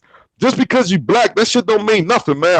Black people don't have our fucking interests at heart just because you black. We got to stop looking at black people thinking, oh, yeah, he the black man. He going to put me on. He going to give me this. He going to give me that. A lot of black people don't give a fuck. They don't give a fuck. Some black people look at other black people and say, fuck him. He's a nigga. I'm not giving him a job. I'm not giving him this. I'm not putting him on. I'm not letting him do that. You know what I'm saying? What is that? Is that racism? Then you can't say, oh, well, I'm black. How can I be racist against another black man? But at the end of the day, what the fuck is it? Because let's be real. We got a lot of black people who feel, quote unquote, they're not black because they made it out the hood. They made it to where they don't hear the gunshots no more. They don't got to step on the, you know what I'm saying, needles when they come out the crib and all that shit, man. But they still black at the end of the fucking day. It's in their fucking mind, just like they say, man, with all this dumb shit, man. But it is real. You got some black people who are racist against white motherfuckers, man. It happens, man. That's what it is, man. Okay, let me just do this. That's right. I was trying to address Truth bombs. Straight up. Okay, let me just real quick, guys. That's facts, Hold on a second. JL King says ABL disregard facts to accommodate his base. Shaking my head. Mr. Barlow, Damo, shaking the whistle. Yeah, man, this is a hot show. What every man should know. $20 super chat. Nothing more aggravating than a self-hating, boot-licking, butter biscuit eating. It ain't about race. White daddy worshiper. Racist. For Racist terms. JB back. O'Shea, tell your mom to stop blocking me. I'm not doing nothing wrong. Thank you for donation. But if you are thick, JB Black, I heard you're a female. Email me your booty pictures to planetO'Shea@gmail.com while they're arguing so I can see what's cracking with your booty, baby. Hotel. Uber guy, don't read it. Oh, just for you. Okay, thank you so much, man. Maurice. Why do we insist on changing the definition of racism? If you think you're superior, that's the only purpose you need. Power is necessary. Xanathos clutch. LOL at the victimologist talking about white supremacy, but won't acknowledge Negro supremacy, where mediocre Negroes discriminate against non-ghetto blacks. Ooh. Whoa. Oh, Right. Nice. Whoa. I want to say something real quick. I want to address the other brothers. Okay, hold on a second. Last one. Charles mentioned ABL. Were there? Okay, he said that. Whoa, clutch. Whoa. Okay, who wanted? Okay, I tell you, this is a little bonus round. Who wanted to say something? Anybody just, you know what I'm saying, do what you need to do. Go in. I'm gonna give you niggas 10 minutes, 15 minutes, but keep it clean. I just wanted to address. Keep it clean. All right, I want to address. All right, go ahead, Snoop. Oh yeah, I just want to address ABL and Uber guy real quick. ABL, you said that Arabs they hold discrimination against blacks. It's not white supremacy. I get what you're saying, but I don't know if you noticed or not, but Arabs actually had black people in slavery before whites, and the whites learned the slave trade from them. I know. And then as far as what Uber guy was asking about BET, I don't know if you know this, brother, but BET actually is not owned by black folks anymore. It is owned by Viacom, which is a company which owns Paramount and MTV. So they let black people run it. Right, they let black people run it. But it's actually was sold by the founder Robert Johnson when him and his wife got divorced. What about somebody I know personally by the name of Benzino that's black? Yeah, I heard of Benzino. Right. He had to constantly say Eminem is yes of the culture just simply because he's white. Is that not an issue? And also, it's not just BET. I can go down the whole list. I get what you're saying. I'm glad y'all pointed that out, that the person is white. But at the same time, whites could be just as racist to their own people, black people, any people can be racist to their own people. Oh, I mean, I agree with you. I do agree with you. You know, white people can be pretty discriminatory toward their own people. But I was talking about racism as far as being as from power. No, we historically we just don't have that type of power to disenfranchise. Hold on, let me finish, ABL. Let me finish. Stop being a Negro. Okay. Because that's actually that's Webster's definition, which by the way was a white man. But racism, if you just study it, we historically we don't have that power to disenfranchise entire cultures. I'm gonna ask one more question at the end, and I'm gonna probably make a slot available because I gotta make a run. Okay, go ahead. And Uber guy, man, before you run, man, I'm gonna call you, man. We gotta come on and do a one-on-one, bro. Just me and you, because you know what I'm saying. We gotta sit together, player. Absolutely, bro. You already know. I hope I answered your question. But hold on, let's let Uber guy rock real quick, and then we're gonna go to Arbanaka too, because Arbanaka hasn't talked yet. I'm sorry, but go ahead, Uber guy. I want to make space so somebody else can come on after me. But like, listen, look, we on this platform, I can count the amount of times we said white, black, white, black, white, black, white, black, white, black. But guarantee you, if we want to, damn, these people so loud. But the reparations and all, whatever it is, I guarantee you push for these reparations. A lot of people that is on this panel right now, I know y'all gonna hate me for this. You're gonna have to pay up because you don't realize that you still don't peep that they still have people. I can go way deeper than this. They still got people still ideology messed up in the mindset of black and white. How come 300 years ago we didn't never call each other black or white? How come 400 years ago blacks owned slaves? So if we're gonna have reparations, if we're gonna keep talking this white supremacy thing, this, that, and the third, we gotta really go to the deeps of it. At the end of the day, damn it, we just gotta get our own freaking money, you know what I'm saying, and do our own thing and stop tripping over this. You know what I'm saying? It's not that deep. You know what I'm saying? I'm out I here, I'm agree. privileged. I'm a privileged I agree. American.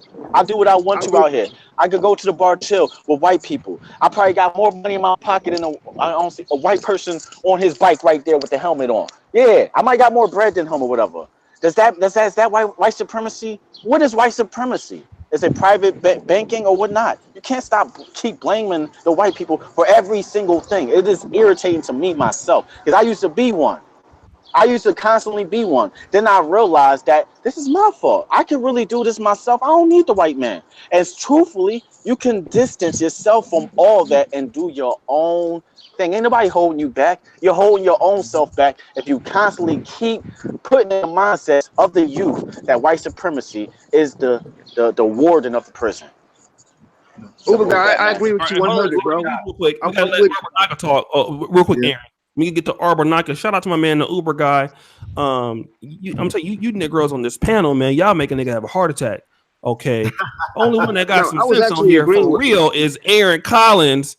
But the rest of y'all are thugs and criminals. Okay. So y'all Negroes, man. Y'all niggas is on some You ain't Crips. I stay on accept, I that. accept Y'all that. niggas is gang, especially ABL. You with the shit, dog, for real, man. You need to ABL with the system. okay, you brother, you need to go to you need to get some white Jesus in your life, man. And Uber guy, he was cool, but the rest of y'all niggas is Crips. Okay, hold on a second. Y'all ex gang members, man. Something in y'all life y'all ain't telling me, brother. Hotep. No. Yeah. Hold on, let me let brother Arbor Naka weigh in real quick Yeah. because he didn't talk, man. I gotta get my man, and then Aaron, you address it, and then I'll let you guys go to the bonus round. Go ahead, Art. Look, all right, whatever this dude said, Uber guy, Yeah. dude, I agree with you 100% because we have to understand America is a young country, and at the formation in every country, there's always gonna be, it's based on genocide. It's based on fucking other people up, taking their land, and actually you have that period of unity. So when you go to Europe, if you ever lived in Europe, you realize that it's more of a classism issue. Because most European countries are older, a lot older. They had the chance to actually deal with that whole racism shit. In England, even in Poland where you live at, oh shit, do you actually even get that much shit as you would in the States? You might get racism. You might get a couple of that here and there. But as far as you don't worry about cops coming through and actually pull you over for no fucking reason. We're not in Europe. We're not in Europe. I do get more racism in the States for sure. No doubt about that. I get more motherfuckers fucking with me, but it's like people talking shit. But yeah, but listen to me though. So what I'm saying is this: we're not in Europe, brother. We're in America. We are still in Europe. We are still in Europe. Go ahead. I can go historic. Hold on. Wait, hold on, man. They ain't bonus front yet. Let them finish. And I won't let niggas kill them. Don't worry about nothing, man. We're gonna be black on black crime today. Trust me. Black on black crime, brother. Hotep. What the fuck is Who got that noise in the background? That my shit? It's not my shit. Okay, everybody mute yourself. Mute yourself. Okay. That was MOT. All right, go ahead. All right, cool. So now we have a problem, which it's a classism issue masked as racism. So ain't nobody stopping you from actually getting a job. If you can get a job, you can fucking do Uber. You can actually get your hustle on without having to deal drugs anymore. So hold up, that was shade. Go ahead, I'm playing. Every time we actually keep putting our mindset in the way like, oh, I'm not accomplished. It's a white person's fault. It's a white person's fault. It's a white person's fault. Then we continue having that victim mentality, to which I get it. There are a lot of bullshit out there that actually stopped us in the past, still in the present. But we, especially those who actually have that white supremacy mindset, we always want to go back to history only where it suits us, right? We want to talk about racism when racism equals to power, but we have to, let's put it this way, right? Back when after Rome fell, the Moors had a lot of power in Europe. The Moors technically ran shit. If we want to even go back further than that, when we want to talk about the Hotep shit, like we came from kings and queens. Somebody had to be the slaves. Who the fuck were we fucking over as black people? That's right. So the whole power dynamic continues shifting. At some point, white people were the inferior population, and then they took over. So instead of actually learning from what the fuck they've done and improvise and improve on that situation, so therefore we can come up. As right now, they're going down, dude. They have a whole epidemic, just like we had the crack epidemic. They had the whole what you call it? They have a drug epidemic as we speak right now. So instead of actually getting our shit together, getting our families and our communities in order, we continue to actually put on that mindset we're still victims. Now, we have obstacles in our way. That is true. But we can overcome those obstacles by actually focusing on what we got to do. And instead of actually, if we continue to actually think that white supremacy is going to hold us back, it will. Whatever you think, you're right. I don't think that I'm gonna just keep it real. As a brother who's born in this country, I don't think that most of the brothers that I hang out with, people that I know, we don't go around constantly saying, I can't make it because white supremacy or white inferiority is impacting us. We simply realize that something does exist that does impact us, but I still get up and go to work. I still deal with the world, and whatever shit comes my way, whatever it is, I deal with it when it comes my way. I'm not saying that we spend our whole time focusing on it as it's the everyday thing. It's just that realize that when you are a black man in America and you put your pants on, put your shirt, you go out that door, there's a chance that you can encounter someone that may do some wrong to you. Now, AB, you say you're concerned more about what other black people will do to you. Okay, I lived in Oakland, California for about a good 10 years. And it wasn't until I moved to a quote unquote nice area, suburban area, where I started seeing some violent things happening. Okay, I lived in Oakland where there was violence in certain areas of Oakland, but I never had anybody black in Oakland run up on me and hurt me. So we can't get into this ideology that we must fear our people. That's another form of the system playing on your mind psychologically. I walk into the world knowing that anybody, when you talk about, well, if you want to sit up here and say that anybody can be racist, well, then that means that anybody that can hurt you when you walk out into the world, Chinese, Arabs, anybody, which is why I brought up the example of the brother from Africa who was trying to have a business that we were trying to support, and they came together to stop him in his pursuit to what? Happiness, right? You know, so I'm saying, I don't think we go around necessarily saying, okay, it's white supremacy, white supremacy. I'm simply saying we must recognize what's going on around us, deal with it when we're confronted with it, but keep moving forward and knock shit out the way and achieve what you have to achieve. I was a young man that was told that I couldn't do things by racist people that I dealt with directly. And guess what? I pushed forward. My family said, no, you push forward. And I pushed forward, educated myself, got employment, and what have you, and anything else that comes in my way as an obstacle, I'll do my best to jump over it, whether it's racism or not. Right? That's what I'm agreeing with you, brother. But I'm saying it's about recognizing it and then saying, what is our solution to deal with it when we are faced with the racism when it comes our way? Black people, I just feel that we're very angry. We have some anger, and we turn that anger against ourselves, and it comes in the form of whether it be violence, talking down to one another, hating on each other. Look, I've had black folks, LB, hate on me because I was going to school. You know, hey, what you doing going to school? What you think you are? I've had that happen to me, brother.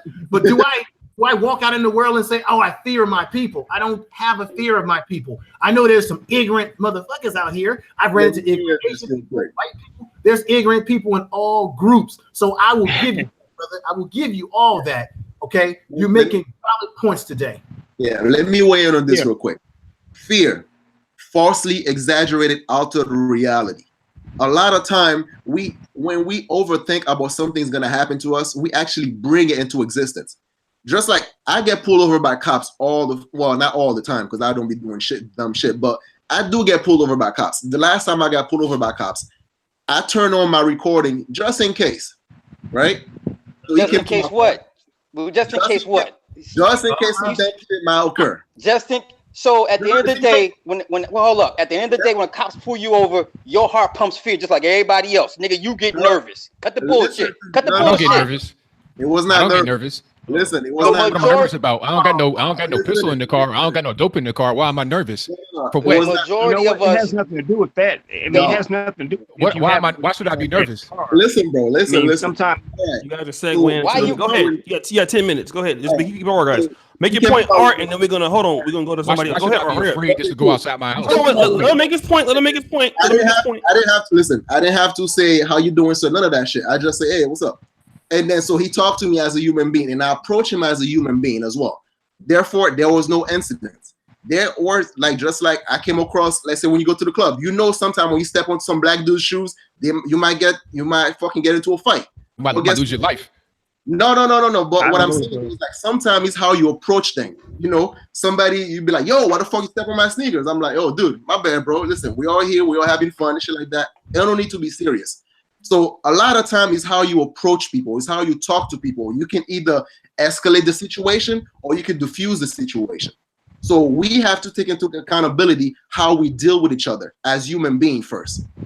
So all right, let I me agree say with this you real on quick. that. Let me say I this agree real with you on quick. that, Art. Okay, hold on. Let's super slide. Go ahead, super slide.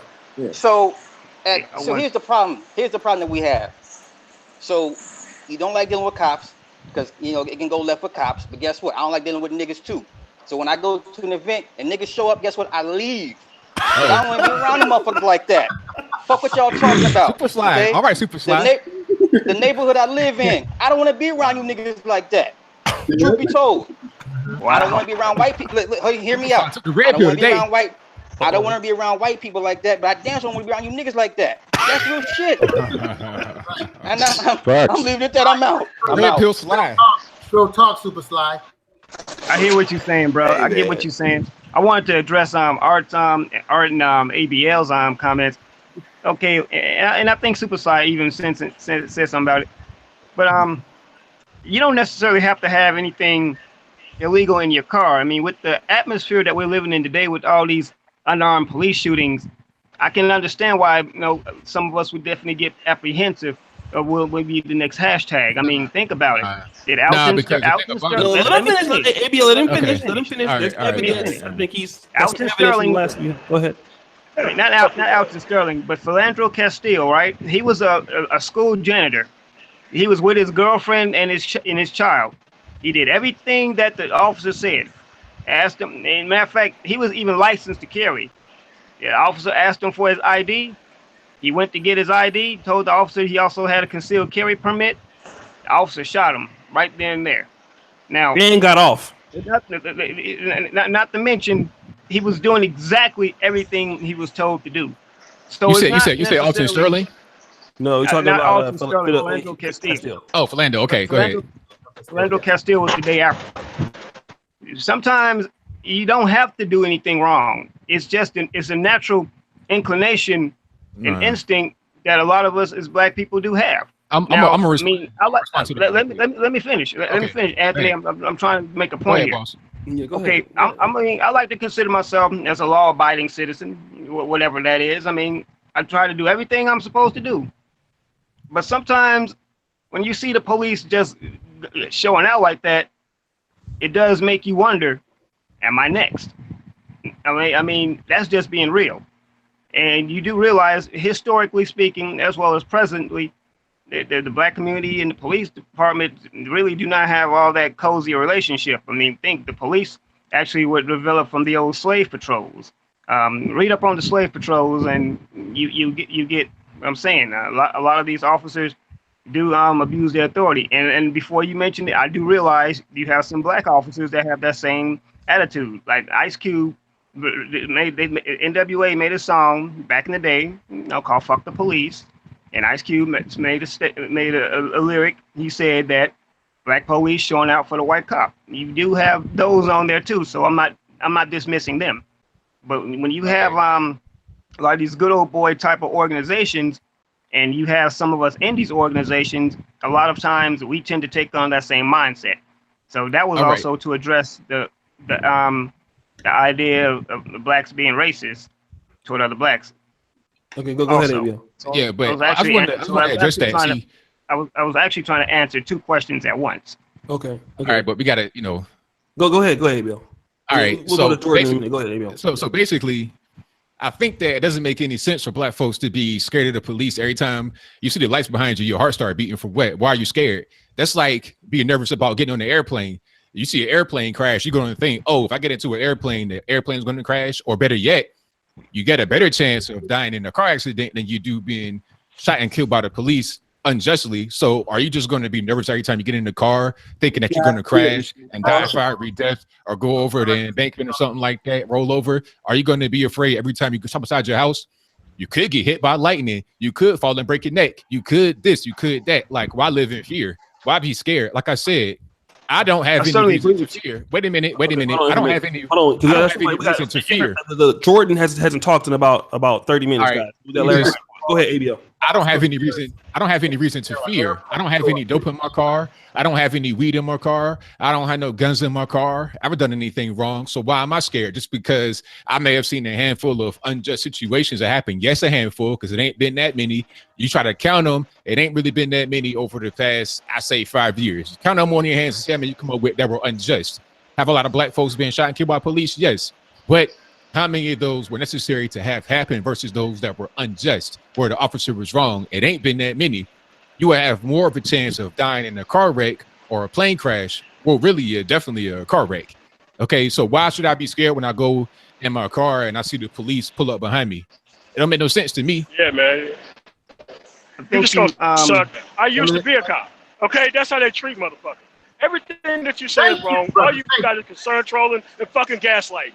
That's all you got. You will walk up to a legitimate you're upset. point and sit there and say, why do black men get so upset? Why do black men get so upset, in my opinion? You know what? I'm glad you're not a cop anymore, because you get the kind of cop that would hit somebody and go to jail for doing something you shouldn't be doing because you can't control your emotions. Hey, BL, when I get a chance, I gotta reply to you, man. Come on, man. Let the brother speak. Hey, BL, when I get a chance, I gotta reply to you, all right? Okay, hold on. Man, tomorrow, go ahead and finish the statement. Then we're gonna go to Jordan. Hold on. So go ahead. No, man, it's like. Okay. Should I be scared of cops, sir? Hold on, ABL. Hold on, let him finish. Yes, and I used to be one. Absolutely, sir.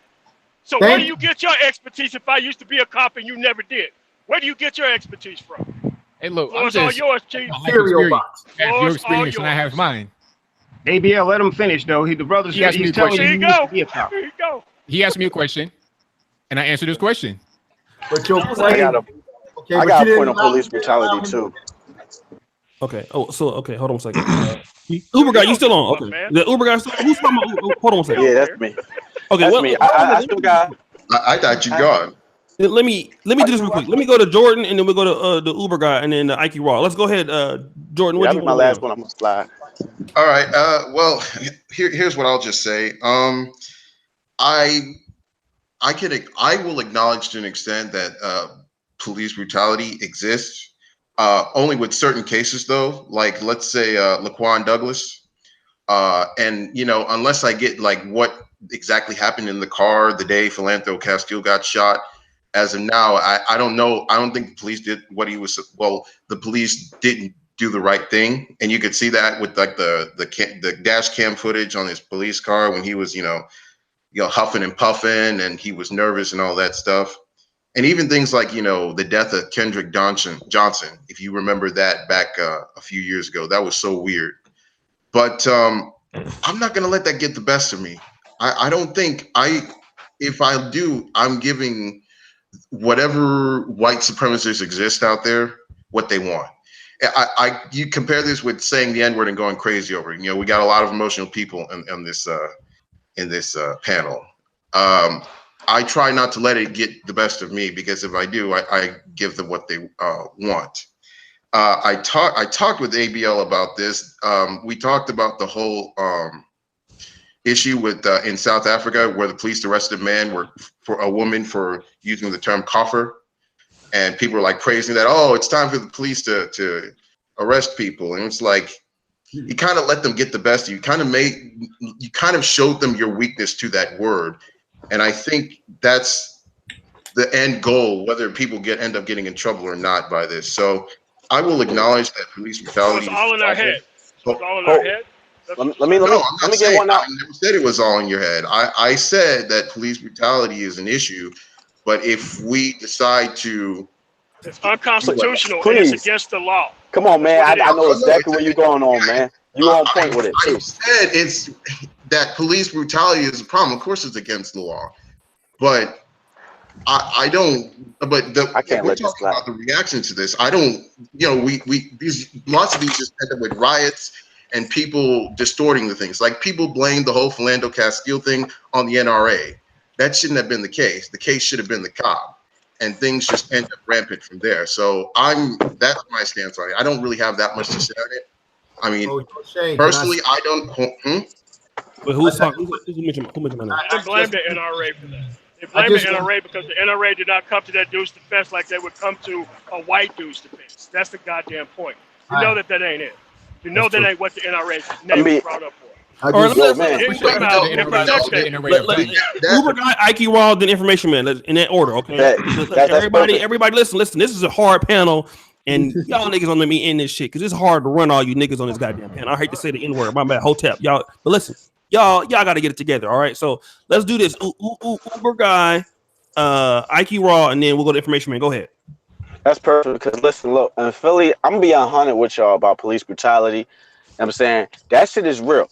You know what I'm saying, and it's a township called Really Township over in Philly. You know what I'm saying it doesn't matter whether you are white or black. So we gotta go ahead and get that black nonsense out of the way.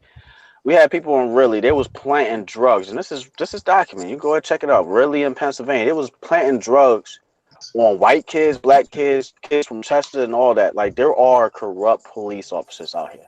We can never ever not allow that to be noticed or whatnot. But at the same time, the truth of the matter is, you don't just when you get pulled over, you know you ran a red light.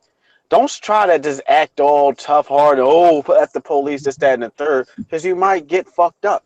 I'm sorry to say it, the F word or whatever, but you might get. I mean, you might get the worst of you. But also, let's bring it to Philadelphia, and I know, I'm gonna go ahead and pass it on to somebody that knows about this a lot more. There's a list of police officers that are corrupt.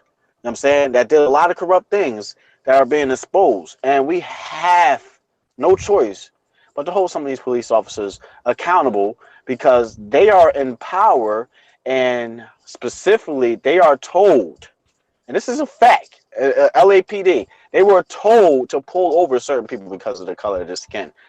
Truth and Power, Lawrence Franklin. I'm a Trump supporter, and Lawrence Franklin went to their academy, was a Trump supporter also, and had to witness this shit also. You know what I'm saying? So as far as police brutality is concerned, I don't agree with every single one that got shot because a lot of the stories was BS, and I'm getting tired of when black people see somebody get shot by the police, just want to jump out the window. Oh, this is bad. No. Let's find out what exactly really happened, but let's keep it real, whether it's on the left or the right. You know what I'm saying? There are some really messed up police officers out here that's still out here doing some really dirty things to whether it's black, white, whatever, just people in general. It's not just against black people. It's white people, black people, specifically black people, because that's where most of the crime happens is in this city. I'm gonna just leave that like that. Listen, let me go, because this is about to be my last statement. I'm about to be out of here. I got to run to AC. But on some real talk, man, I really appreciate you, O'Shea, and I appreciate every last one of you brothers on here because this is the first time I was able to have a real conversation with other black men, and we're really having a real regular conversation. We ain't talking crazy to each other. I'm saying we really talking real, content and whatnot, and that's what it's for. You feel me? And that's just my stance on police brutality. I can't stamp that. I can't rock with it. I'm sorry.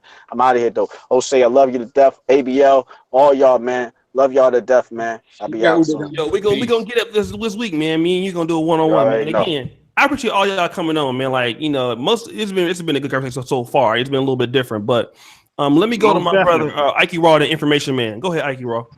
Oh yeah, let's get into it. First of all, police brutality.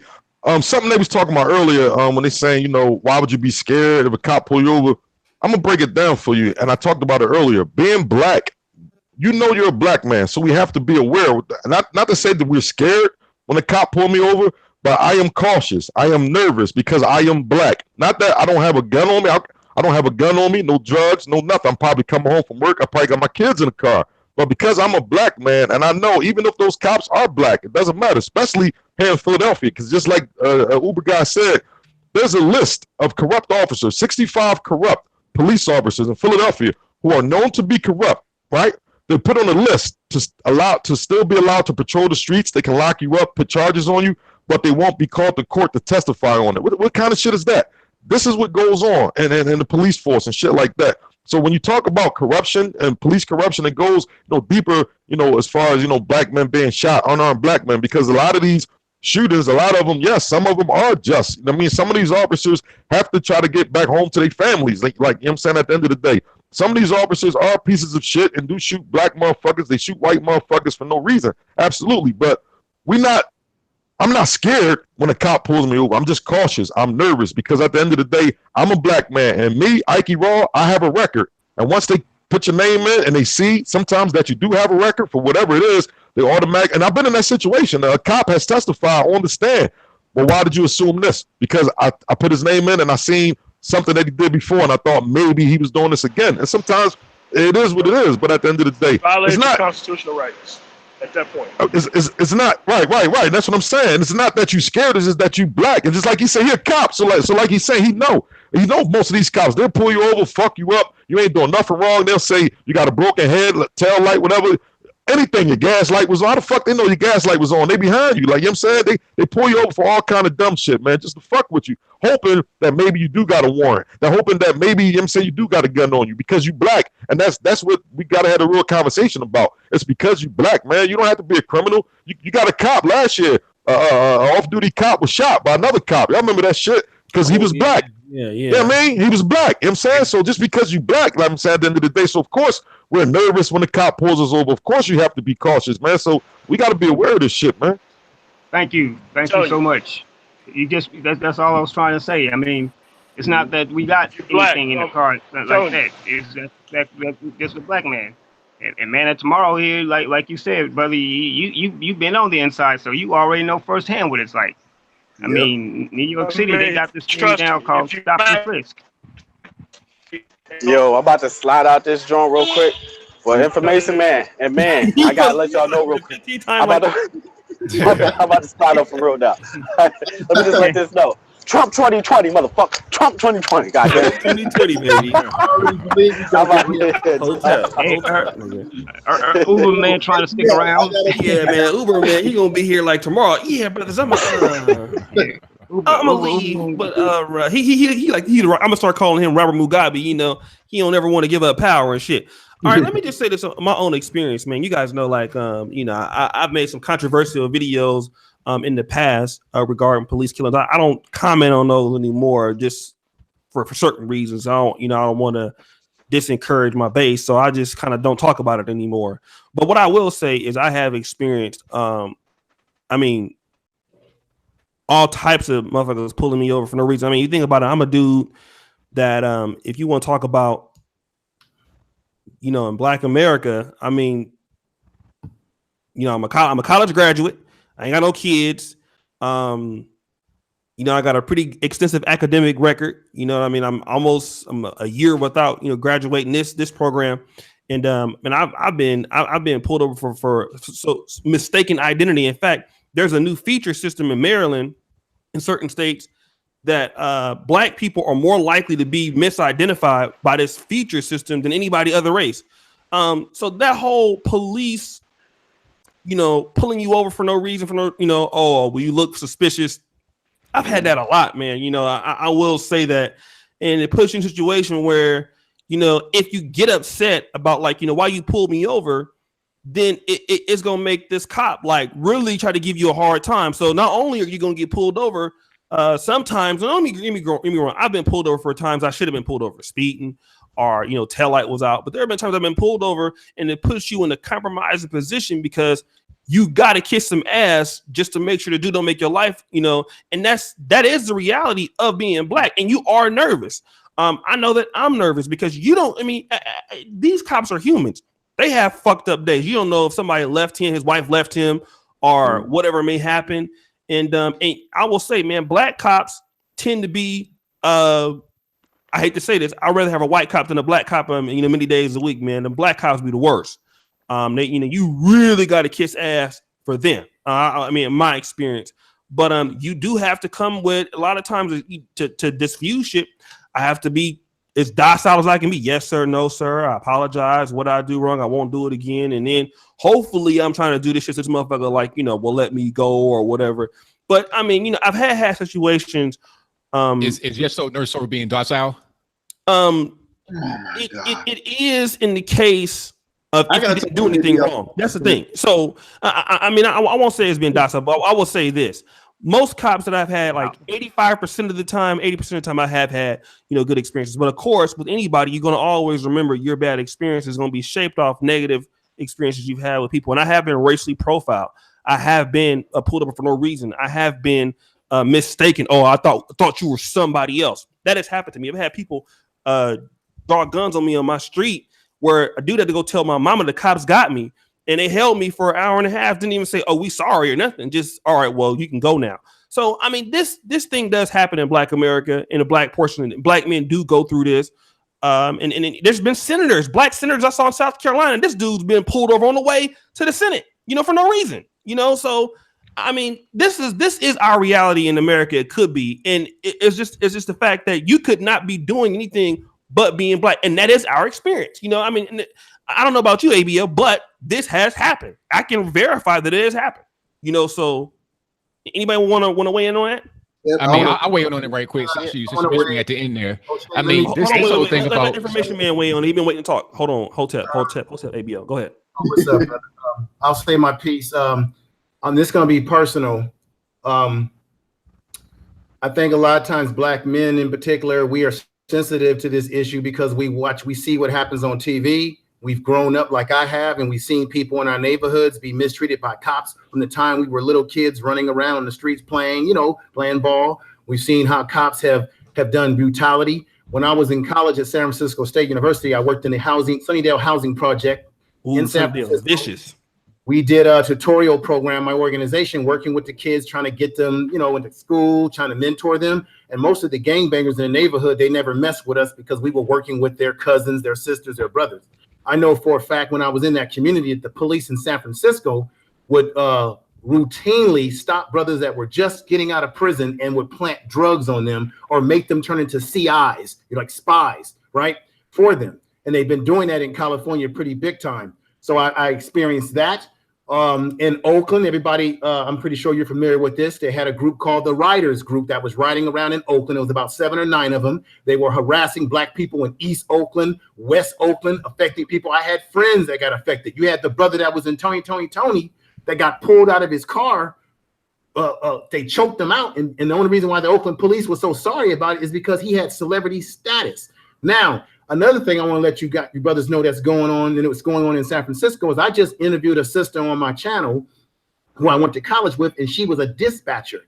Do you know that they have certain codes and call outs when they arrest certain people? They're supposed to do racial data. In San Francisco, they want to see if there is racial bias towards us, and that you have officers in San Francisco that are personally not giving the codes to the dispatcher so they can know the race of the person to collect the data. San Francisco police have been doing this habitually. Guess what? She had to leave her job. She got death threats from the police officers from San Francisco and all the way into Las Vegas, where she lives to this very day. I did a show with her, and she described all the shit that was going on in the police department behind the scenes from a dispatcher's point of view, saying that they were refusing to give her certain codes. And she says she knew for a fact that they were turning off their cameras on purpose so that stuff would not be recorded, that there's actual codes in the police cars where they can determine where a police officer is at all times. So if a police officer stops you, as what has happened to some of my friends, and roughs you up, and you go to court and say, hey, that police officer roughed me up, they can say, hey, I was never on scene there. I was never there, because they're messing around with the equipment in their car to shut it off, so things are not recorded. Now, this was about white supremacy. Now, tell me if that isn't a part of this white inferiority or not, because that's a system that we don't control. Even though you got a sprinkle of Black folks that might be officers, we don't even control the police departments. We don't control the systems by which operates in this country. That's a personal experience that I've had. It's not true. Baltimore. I'm from Baltimore, brother. You got all type of shit. When I was in Baltimore and visiting my family, I had some police officers come up to the damn porch when I was sitting on my uncle's porch, looking at me saying, "Who are you?" Because someone thought that someone had made a complaint about someone breaking in houses. I got profiled. They start looking at me. I showed them my ID politely. They were blown away like, "California? What the hell are you doing here from California, boy?" Oh, yes, they used the term boy. Okay? This was in Baltimore, Maryland. What I was referring to, well, LB, brother, sir, can I explain to you what I was referring to? Realize that these things happen, brother, because you in a pub. You must be a black man from another planet somewhere where they don't have after ABL, I want to talk. Because this is real, LB.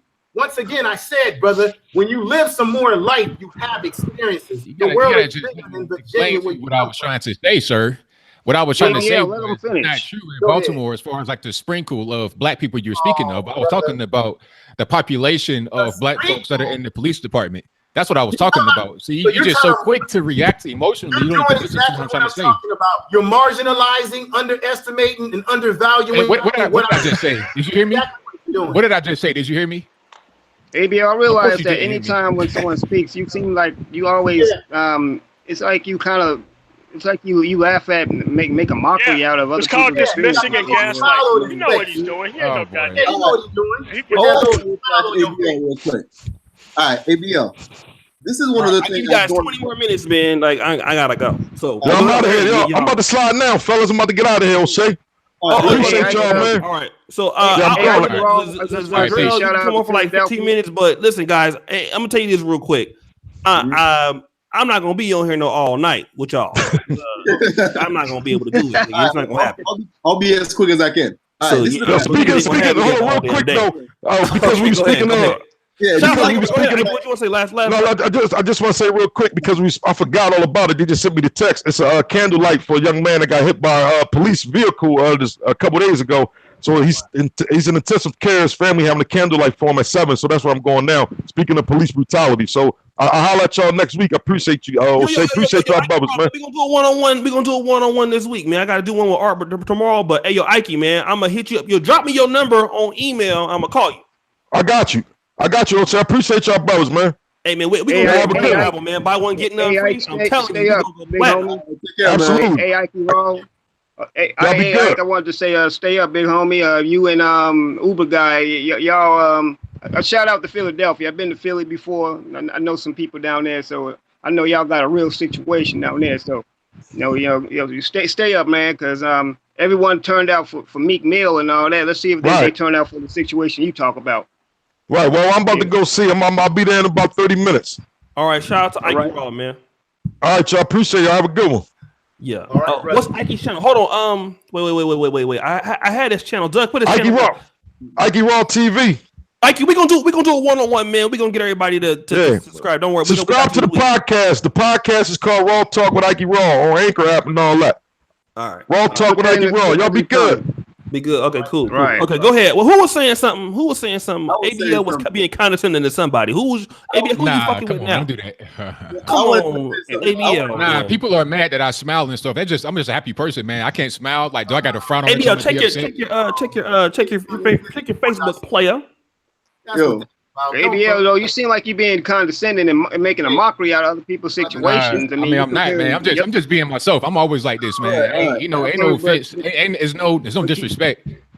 Okay, but you're talking about. Okay, I get what you're saying. I mean. All right, hold on. I gotta get my food, y'all. Hold on. Go ahead. I mean, I see what you're saying about. Okay, maybe you did go through that experience. I'm sure maybe the Klan was nice to you and your family, but we don't all have that experience.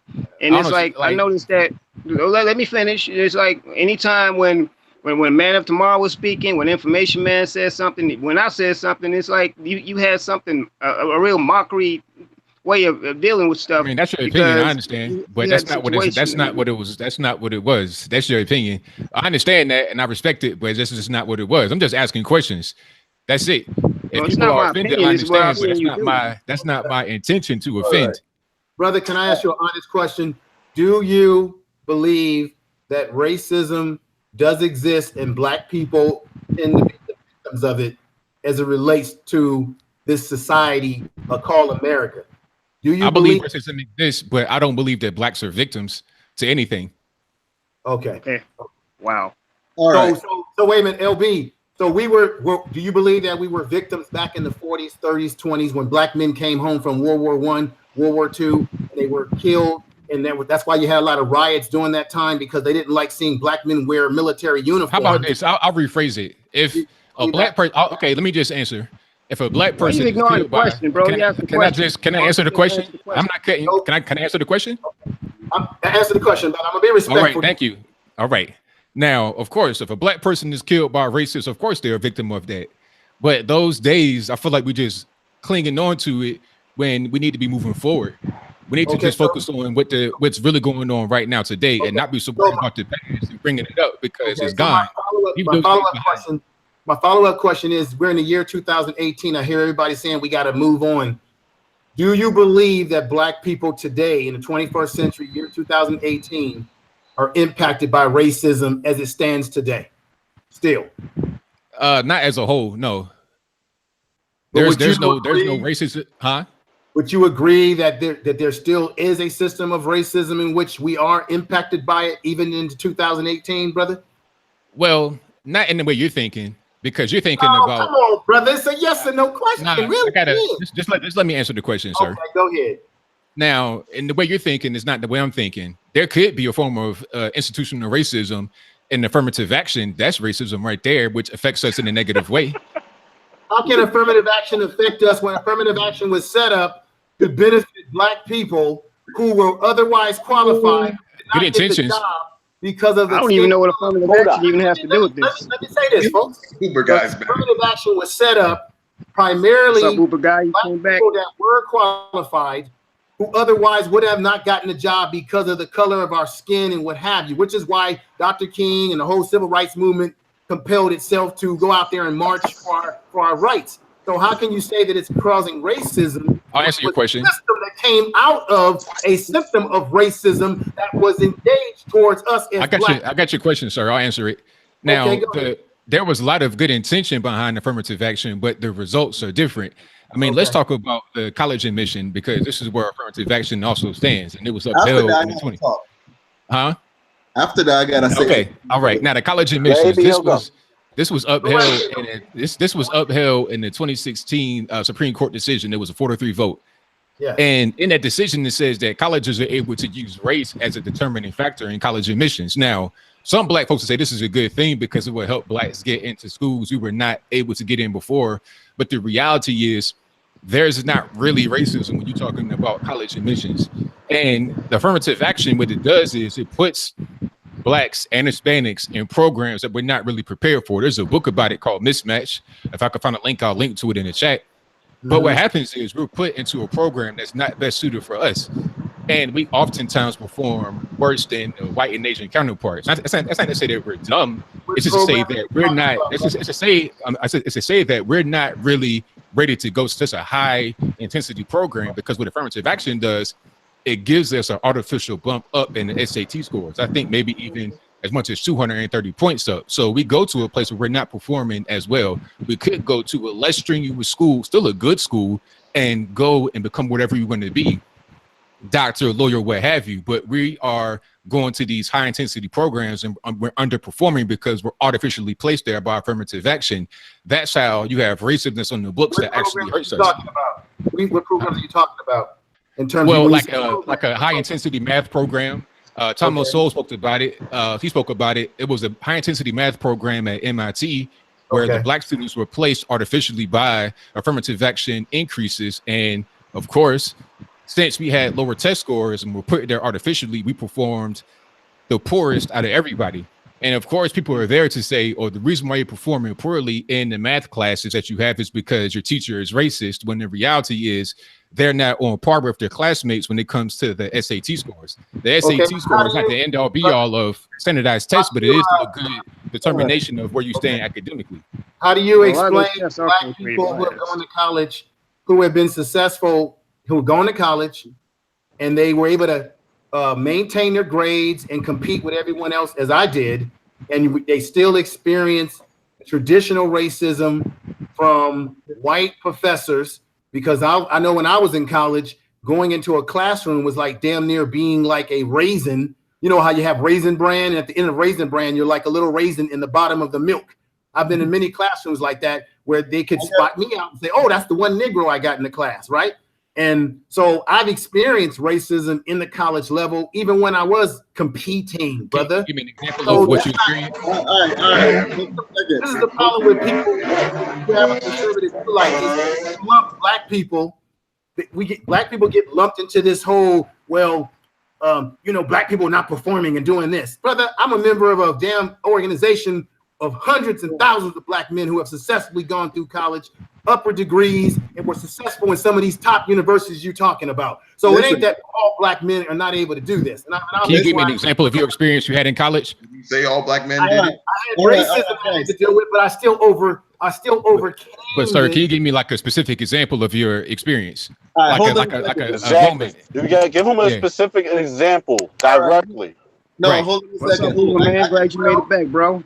All right, hold on. Let me say something real quick. All right. Go right ahead, Art. This is the thing about ABL, right? This is what he does. You know, some people care about trying to get into the root of the issue. ABL only care about being right. So then he used a tactic to which that he actually create a logic loop.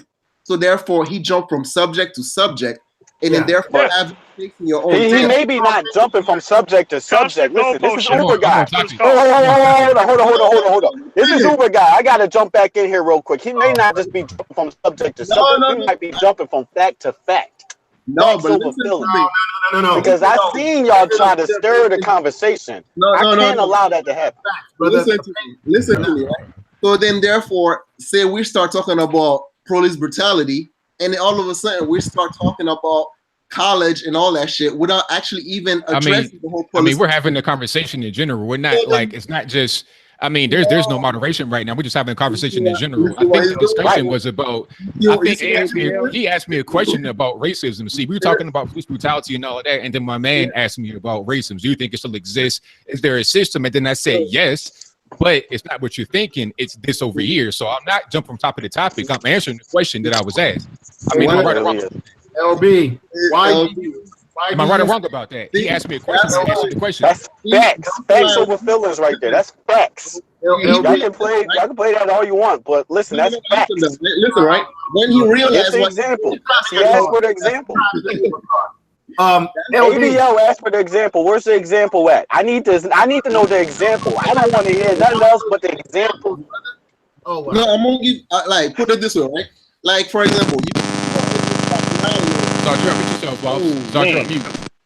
you are able to acknowledge that yes, there is police brutality, right? Even though you might have your own experience with it, but you at least were able to acknowledge that, right? ABL that would not acknowledge that at all. We'll give you a whole spin on how you that shit. You should not even be cautious about police officers. None of that bullshit, right?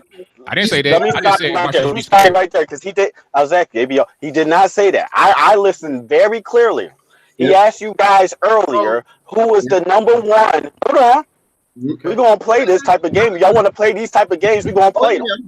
He asked you when he first got. Listen to me, please. Let me just go real quick because I didn't want to get back on. But he literally asked you guys. He asked y'all who was the number one consumer of killing ourselves. Did you guys answer that question? Of course, it's black on black crimes. I would agree with that. No problem. You're the only one that answered the question. I never had a chance to answer. It's black on black crime, but it has nothing to do with. Come on, truth and information. I know you got the answer. Get it together. One at a time. Question. I said that black people kill black people just as white people kill white people and Asian people kill Asian people. Anytime you live in close proximity to yourselves in a community, you're going to commit crime on those that are most like yourself. Here in Sacramento, where I'm at area, you have Asians that do home invasions on other Asian people. This is the thing that we got to get away from. We got to get away from this narrative that black people, that crime and criminality is only synonymous with black men. When in fact, white men and white people do killing. They kill themselves. They kill their family members. They plot against each other. They do all types of shit. I hear you. Not working in prison. Who's the chief killer? That's real. That's real. That's real killer in the USA. I also wanted to say something. That's real talk. Let me say this. I never got a chance to. There's a lot of I'm gonna white say people. 3 questions. Hold on. I'm gonna say just 3. My bad, O'Shea. Wait, I never got a chance. who's talking right now? Wait, I'm Meta talking tomorrow. Okay, information man, real quick, make the point, and Very then we're gonna important. go to Meta tomorrow, and then Aaron. Go ahead, information man. I work in the prison system in California. There's white people in there who are killing other white people. I look at the crime reports. I look at their records. Okay, there's a hell of a lot of black men in the prison system in California that are in there due to drug sales, not always just murdering someone. So let's get out of this ideology that criminality is only about So black let's ignore it. Other groups Let's ignore it. activity. Let's continue to ignore it. Remember that. Let's just keep that in mind, brother. Okay. Let's continue to ignore it. Because I'm gonna be honest, Info. I'll bang with you heavy, bro. But at the same time, that the original question was about black people, and every single time we bring up black people, we gotta bring up Asian people, white people, pit bulls. We gotta bring. I just said, Actually, I wanted to answer the question. Commit crime on each other, but I'm trying to be fair about this because white people commit crime on each other too, and we don't hear anybody saying white on white crime in this society. You know why? You know why you don't hear that? You know why you don't hear that? Because black on black crime is the biggest issue in America. I was trying to answer the question. Statistically. I'm Okay, hold on, wait, guys, let's let brother Aaron Taylor say in his drill really quick. And like I said, I only got maybe 5 or 10 minutes left. Cause it's 12 something. I gotta get the fuck up out of here. Y'all ain't gonna have me on here all night. Okay, hold on 1 second. Let's do. Hold on now. Hold on, brother. Y'all brothers can talk. Brother Aaron, go ahead, brother. Hotep. I thought I said this before, but in case no one heard me when I was screaming, I was saying that that's also the narrative that the media chooses to show. They choose to only show so-called black on black crime. They rarely ever show any of the other statistics because they do want to paint us in a light as we're violent people and all we do is kill each other. So that was just the narrative. These are basically old Fox News, CNN talking points anyway. This is my reality. My reality is I'm not scared of the police like that. I'm scared about the nigga on 42nd Street right now. That's a fact. You know what? And you know what, Uber guy? I wanted to say this to you, Uber guy. You know what? You shouldn't have to be afraid like that. We shouldn't have to be afraid of our own people. It's a shame that you feel that you have to go through that too, Uber man. I feel you 100% on that. Let me just do this one last thing, and I'm gonna go. I promise, O'Shea, I won't do nothing else. But I swear, I just know because I seen how they'll try to switch it up on ABL. Hold the hell, Uber guy, y'all try to switch switch it up real quick. You know you can't leave us alone. Can't leave us alone. I love it though, but it's good that us black men can come on this platform and talk some real talk. Well, some real talk. Since 2018 started, I've lost 7 friends to black on black crime. I have not. I want one of you, please, to name me a name of somebody that you know that was killed by police brutality personally. Simple as that. And I'm out. I don't know. Cousin of mine. Well, let me do this real quick. Hold on a second. I just want to before I get to this drill. I had a cousin that was beat by police in Baltimore. Killed. And I had to go to the court case. He got beat up. So this stuff is real, brother. I can name people that I grew up. No disrespect, but is he still living?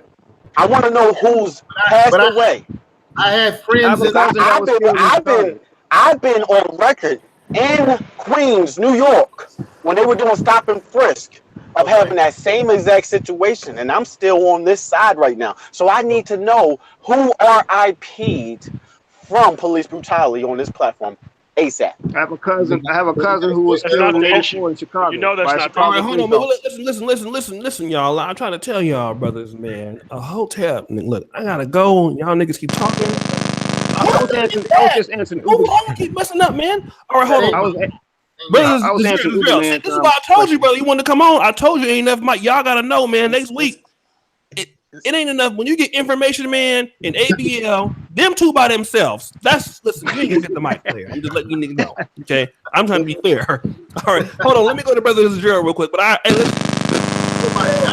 the microphone. Fucking microphone. You got like cancer in your phone, nigga? What's going on, brother? You got oncology going on, radiation? You must got one of them big cell phones that cause cancer, like the big ones in the 90s, huh? Cash money is an army, better yet, a Navy phone. Huh? All right, hold on, brother. Go ahead and say what you want to say, brother. This is Drill. Welcome, brother. This is Drill to the show. Hotep. I kind of understand information, God, but at the same time, I feel as if you're looking for white supremacy. You're looking for looking to succeed. Hold on, information man. I know. Hold on, wait. Let him finish. Hold on. I know it's hard. Brother. I know it's hard. I told you, you got to get ready for these panels, brother. You not ready. Hold on. See, information man, you're not ready for this. See, you ain't never been in the trenches like this on this show. Hotep. Go ahead, Drill. Like you're looking for the racism. I look at cops. I see a cop. I don't see white, black. I just see a person in uniform. When they pull me over, no, I'm not nervous. But however, I am anticipating something such as whatever, a BS charge, whatever they're trying to do for me, or how they're going to react to me. Yeah, there's a stigmatism. Yeah, I'm black and male, so obviously I'm supposed to be quote unquote violent. So personally, the cop reacting a certain way to me it just doesn't bother me in general. But to look for racism in every corner or every aspect of society is just a waste of my time. I'm here to help other black people at the end of the day. But to look for racism in another white person don't put a gun to my head and tell me to be unsuccessful. I worry about Pookie Ray who try to put me down or trying to throw me in the gutter. And that's the end of the day for me. Yeah. But for a white person, that's the least of my worries. A white person, man. Pookie and Ray need their own YouTube channel. Yeah. I will say this though. Y'all got to be honest with yourselves, man. We can say white supremacy all you want. Information, man. Like I know. I'm from Del Paso Heights. I went to Grant High School. It's very rough there. Listen, man. Hotep. Ain't nobody want to move over there off of Elm Street. Listen, I can talk about I don't like the white man all day, but nigga, listen. I'll tell you one thing. If I had a choice to live in the Heights, over there off of Elm Street in Grand. That's right. Or over there in Fair Oaks, Aaron. I'm telling you, hey brother, you have to call me a coon, brother, because I'm selling out. I'm listening to be a player. Listen to me, whatever. Listen, trust me, man. I'm from Inglewood on the 60th March there in Chicago. I'm from the South Side. Ghetto player, you can't live by them churches, brother. You Hotep. You alive? About? These Negroes don't know how to act. Aaron, I was born in Linwood. I went to I was born in Linwood, California, St. Francis Hospital. I lived, off Elizabeth and Alondra, Southside Crip neighborhood. I can't listen, man. Listen, y'all. We gotta understand this. These niggas is crazy. I know about Linwood. I know about Southgate. I know about Huntington Park. You try to help them, these niggas is crazy, bro. Some nice, but some of them not nice. Y'all know. I'm glad we can all agree on that. We Hotep. I love my people too, brother. I know. I love my black people. I love them. But sometimes you gotta love the motherfuckers from afar, like from Poland. Don't get me wrong. I believe in using common sense. Sometimes we can't always live in the hood. I mean, this is a true story. Ice Cube tried to stay in South Central. And one day Ice Cube woke up one day. It was 100 niggas at the door wanting record deals and stuff. So I get it. You gotta. I understand. You got to get out of the hood. I understand that. Trust me. Believe me. I understand. I got common sense. I still love our people, but sometimes though, like say if you do make it rich, the common sense would tell you if you reach a certain financial plateau, you should leave those types of situations. That makes sense. That does make sense. I'm not saying just stay in the hood knowing that you got all kinds of money and stuff, because you're gonna have like 20 people who swear that they was your boy from school. They're like, oh man, you was always my nigga and all that. You know how we get down. And then it makes sense. You have to elevate me. Master P said it best, because his brother C Murder, he tried to stay in the hood and also be in the celebrity world at the same time, and it just doesn't work. So I do get that. I do understand that. That's common sense. Just so you know. But I love my people to death, though. Yeah, I love them. I'm Black Power. You guys, last comments, because it's 12:20 here in Poland, and I got something to do I gotta be up. So I'll give you last statements, because it's actually midnight here. Hotep brothers. I know I love y'all like to play, because I keep it longer next week. I promise. If you guys want to come back, I'll do it again. Appreciate you, O'Shea, for honoring us with your presence and your platform. Interesting group of brothers. That was funny. Really? Hey, Aaron, man, I know you thought I was a coon. Am I still a coon, brother? Have I crossed over to the non-coon side? I let you admit information, man. Y'all had it out for me, man. Information, man, couldn't wait to get me on Dynas's show that one time. You coming around? You coming around, O'Shea? You coming around? Okay. Man, information, man. He got me on Diner Show, boy. It was like Joe Frazier. No, Ali. Brother, I want to ask you this, brother. When you said on 2015 in April, brother, you said this. Yeah. I heard Infoman lit you up. I heard he lit you up though. He was trying, man. I was bobbing and weaving in there, man. You can't fuck with me like that. You know, come on. He ain't gonna be just playing on a nigga. Come on, play. Come on. Let me just say my last words. Let me just say my last words. Look at him. Let me just say my last words. Even though we might have not all agreed with some of our points, the one thing we do is we enter as men, we exchange thoughts, and we should walk out of this as better men to understand that we have our differences, but we need to find what unites us as one. And we need to do what we need to do to come together. I still think that even though I don't want to live in a bad neighborhood, I'll keep it real with you. I live in a pretty decent community, but I think we need to think about at the same time, if there is a young man, I know O'Shea, you said about a better building of black men. Yeah. If there's a young man that you can mentor, or anyone in your family that you can mentor to get them in the right direction and to empower them that they can do anything that they want to do, despite whether there's racism in the world or whatever we think it is in our personal opinions. We must do everything we can to empower young black males in particular so that they don't get lost, you know, in this society and have low self-esteem. So I'm about the building of young black males. I'm about the building of black men.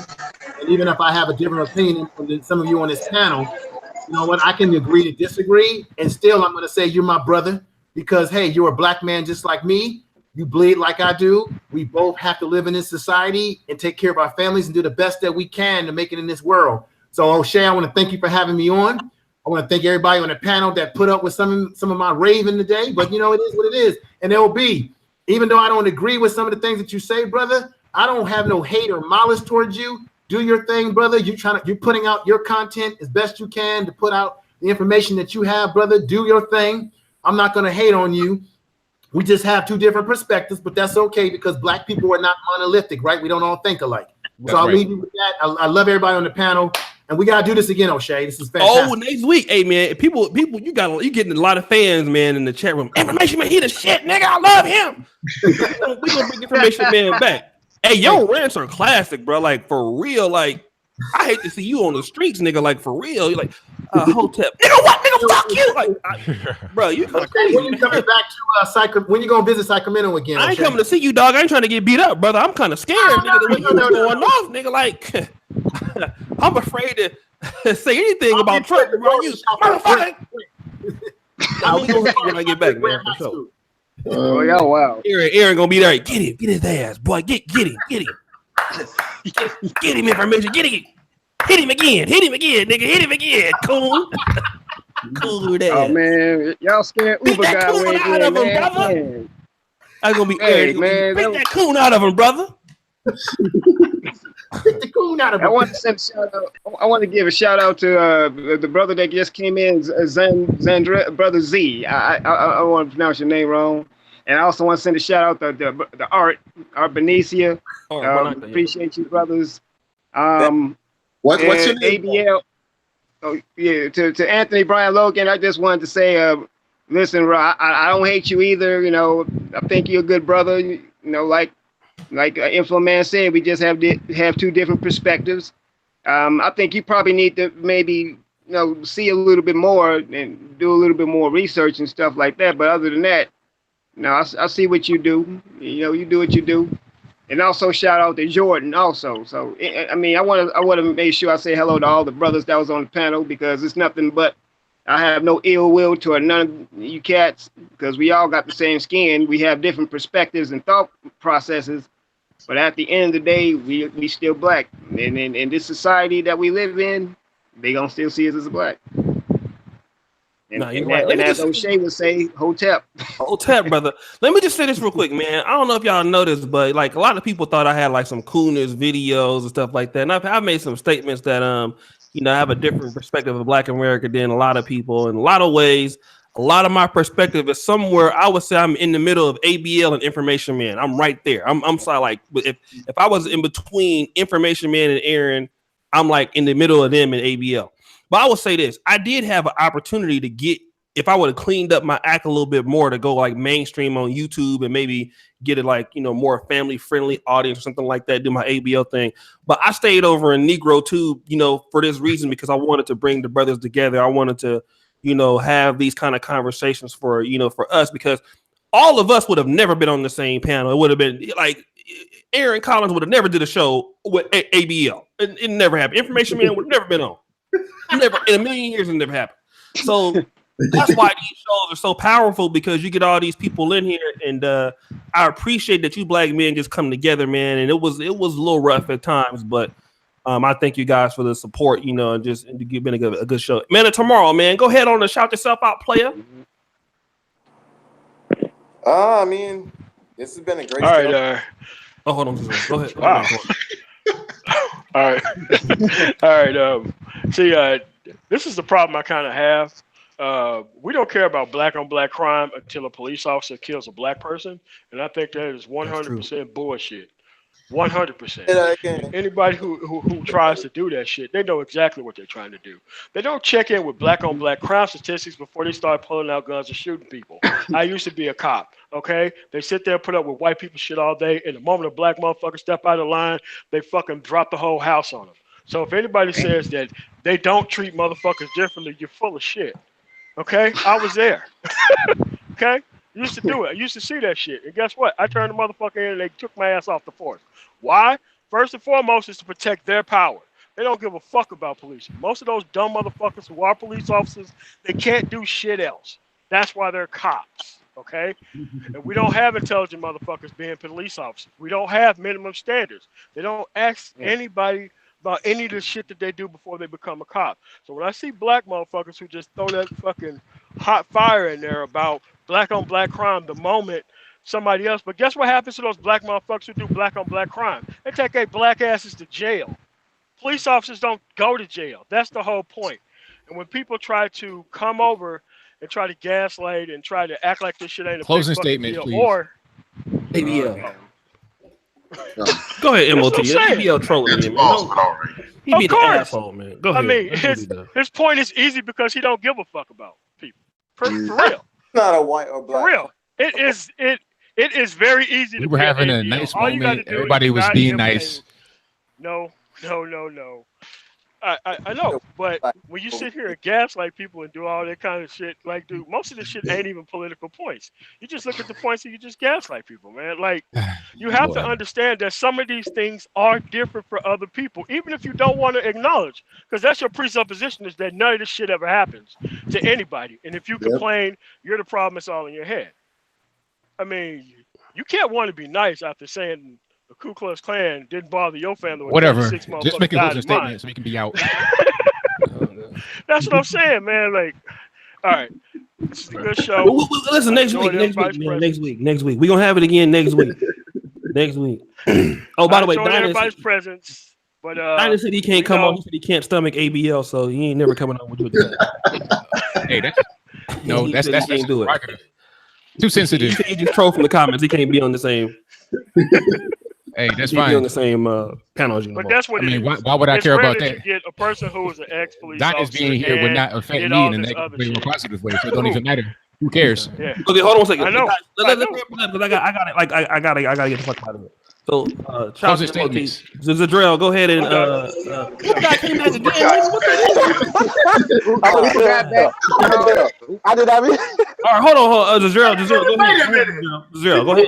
You said you was gone for the day. What's going on, brother? Man? I did not mean to be You put us there. We're about to end. You keep coming back, player. I gotta go. Hold on. Zadrell, go ahead. For real. I gotta go right. I gotta go right now. So I gotta get my Hey, you did a great job, man. You my boy, but you was kind of wrong on certain things. However, I gotta do my closing statement. Go ahead. Thank you for that. I gotta do my closing statement. Shout out to everybody on the panel. This has been very interesting, a fun time.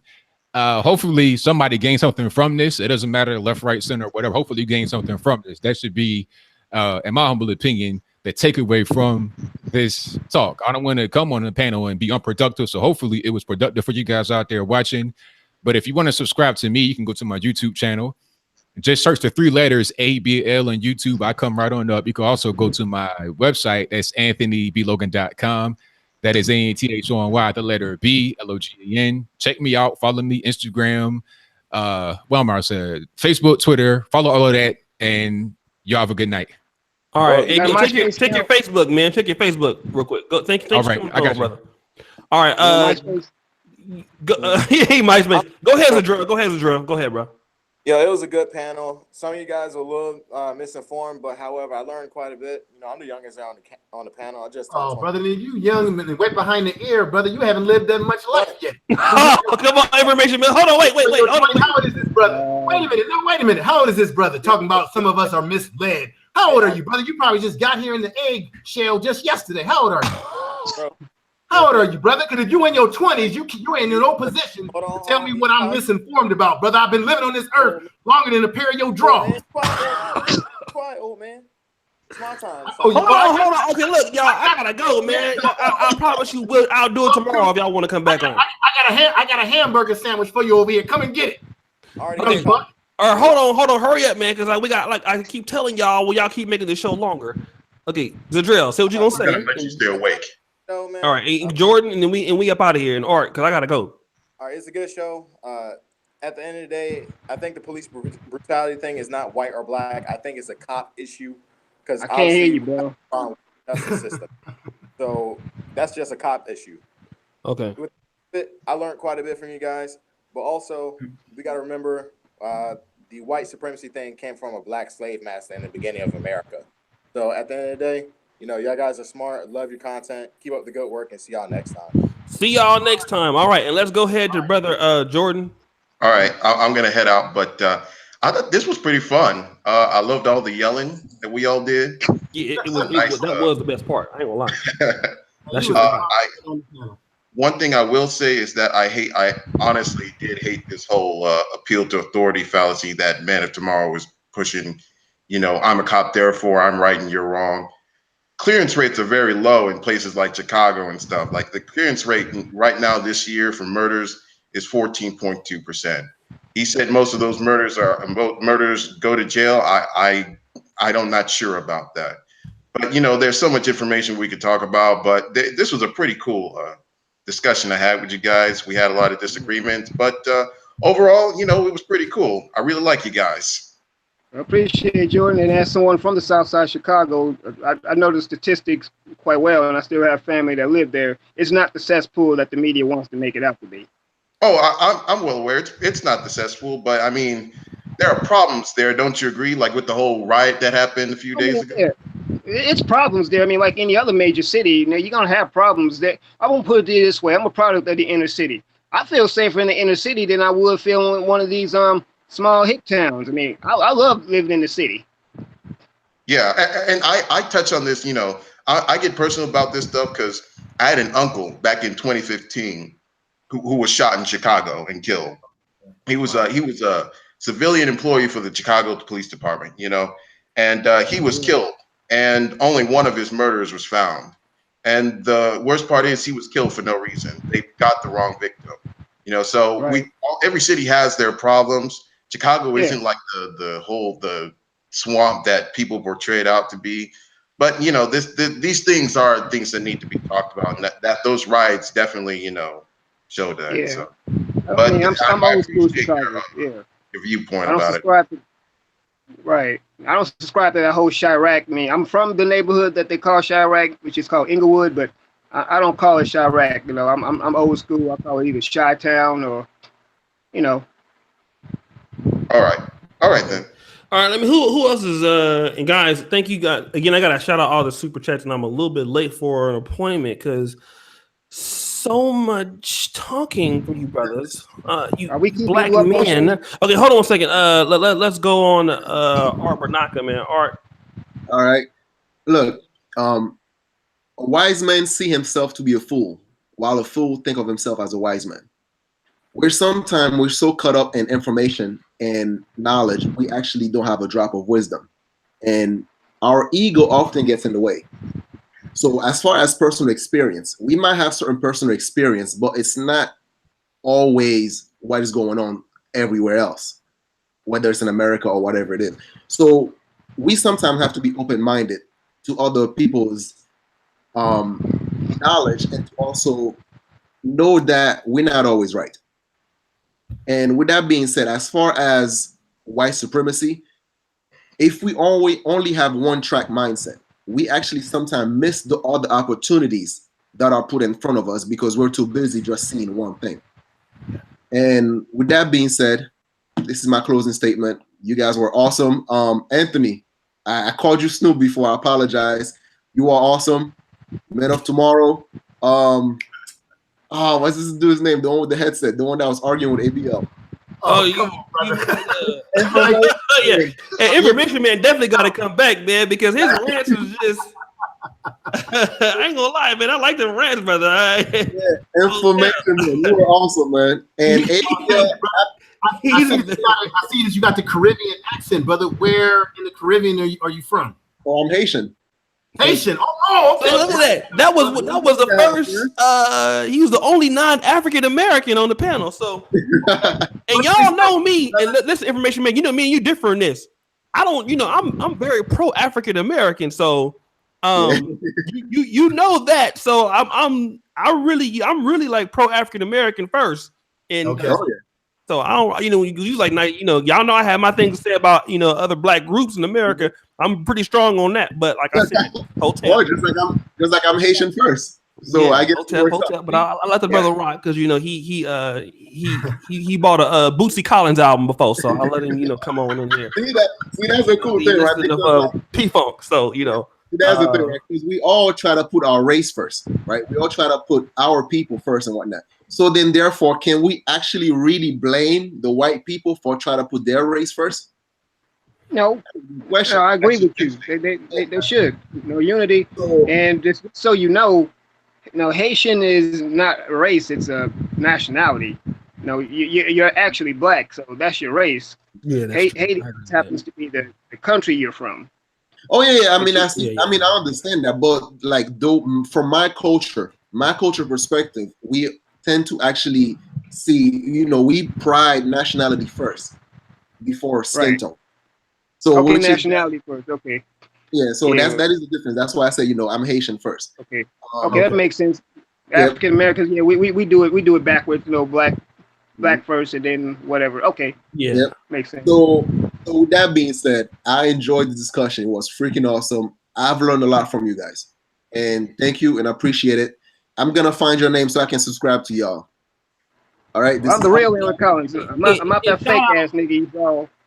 All you have to do is find me under Information Man Show, and I'll come right. Everybody, information, and also, brothers, I'm gonna cut you off, but you can just subscribe to Information Man. He's actually the first YouTuber in the description. Go to the description.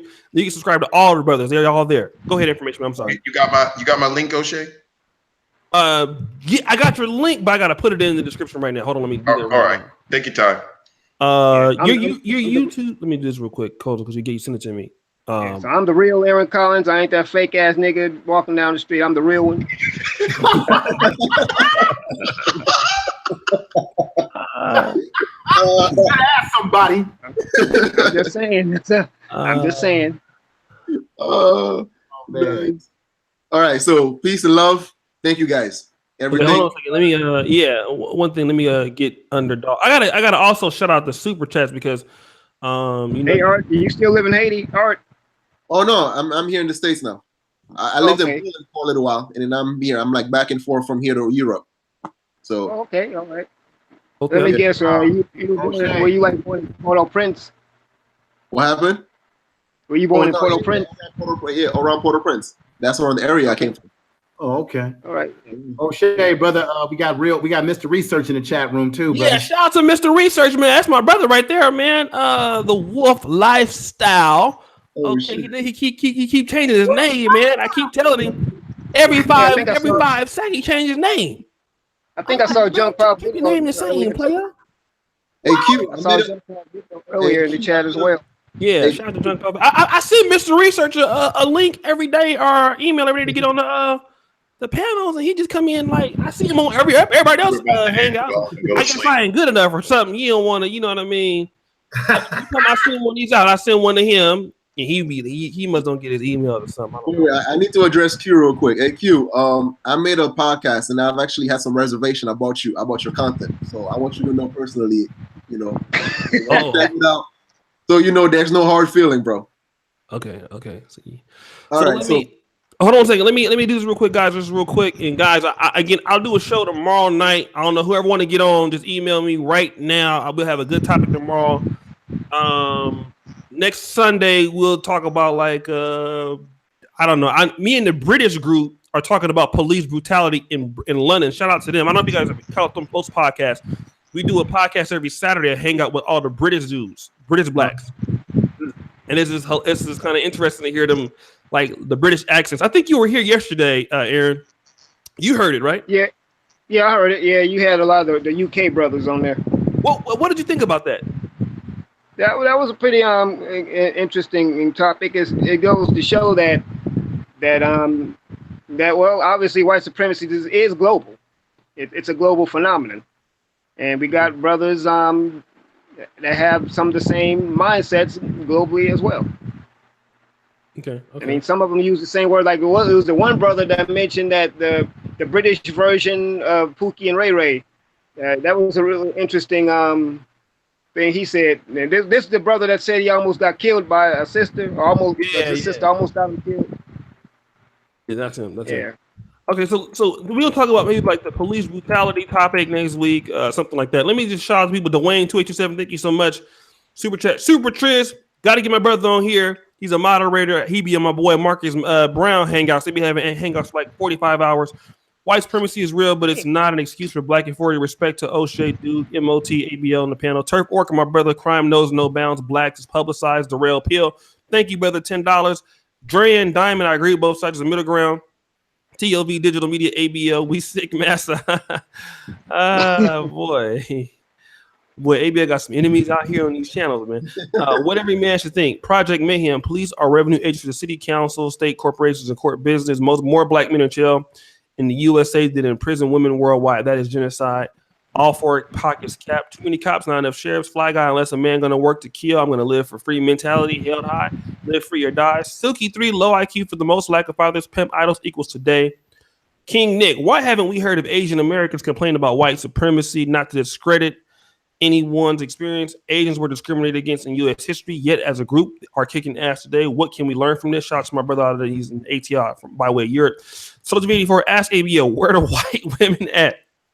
I kind of want to say, make a response to the comment you just read about the Asians.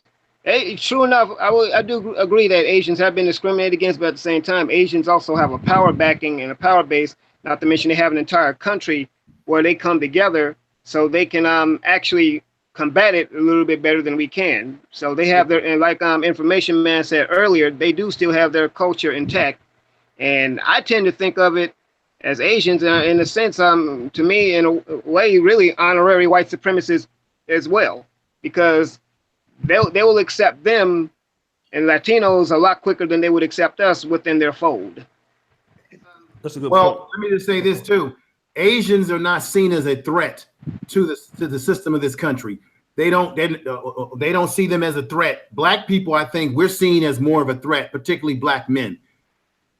We are seen as a threat, as an uprising, which is why, if you haven't checked it out, check out the King Alfred plan, Rex 84. I did a video about that, a contingency plan on how they want to deal with the urban environment when you have outbreaks in a society. Black men are seen as a threat, which is why they will come down on us very swiftly. Asians, I lived in San Francisco. You can't get any Asian in San Francisco, okay? Next to Seattle, Washington, you can't get any Asian in that outside of Asia. And they're not seen as a culture as a threat. They're seen as more assimilators into American society. That's how they have been historically. I don't know if folks may disagree with that, but historically they have been seen that way.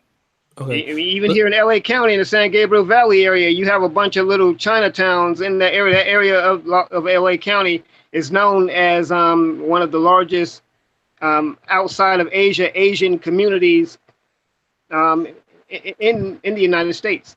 If you come to places like, say, Pasadena, Alhambra, now they have large Asian communities as well as Arcadia and places like that. So in Monterey Park too, and that's just in the San Gabriel Valley. Let me just say this real quick. My brother, Search for Uhuru is live right now. He's been live for 17 minutes. So I want everybody to do this real quick. Since my brother is live right now, he was gonna get on here, but I was supposed to do a show with him right after this. So I would like everybody to go to Search for Uhuru's channel. They have he's on with a brother named Josiah Umazuriki. I think that sounds like a Igbo last name, for sure. So I want everybody to go check out Dynasty Search for Who stream. If you're looking for another stream right now, as soon as you leave here, go check out that stream. Because I was supposed to do a show, a one-on-one with my brother tonight, but unfortunately, it kind of went a little longer than expected. For the other super chats, hey O'Shea, I wanted to mention something to you too. I don't know if you noticed this. You know, your name is O'Shea Jackson, right? Yeah. You know that's Ice Cube's real name, O'Shea Jackson. I didn't know. Yeah, I didn't know. That's why I had to hit the Duke, like the dude with the S curl, kid. Yeah, he spells his name OHSEA, and you spell it. Oh yeah, O'Shea. But his name is actually O'Shea Jackson. I don't know what his middle name is, but not that it has nothing to do with the topic. But I just want to throw that out there. All right. So that's true. So guys, listen, go to Search for Uhuru because you don't have to go home, but you got to get the fuck up out of here. You got to do this. I know. I really love y'all, but with these streams, man, these streams are good. This is one of them streams that could go on for like 8 hours. You know how black folks is. We come over, we don't want to leave. Yeah, but you're gonna have to get the hell up out of here tonight, Jesus. Hallelujah. I'm gonna rebuke you. Okay, look, thank you guys for such a great podcast. I can't read all the super chats tonight. It was something, but I love you, Studio Art FX. Thank you guys. See you guys next Sunday. We'll see you guys tomorrow. We got a good show. And brothers, Aaron, Information Man, all of you, Art, me and Art probably work together this week, there for sure. If you guys want to ever come back, let me know. And I'll definitely have you back. It's always good to see new people over here. And again, Aaron, thank you for coming on, brother. Information Man. I know y'all didn't like me for a minute, but we cool now. So y'all showed out today, man. Thank you for coming on. Thank you, brother. Everybody, remember, Hotep. What the fuck is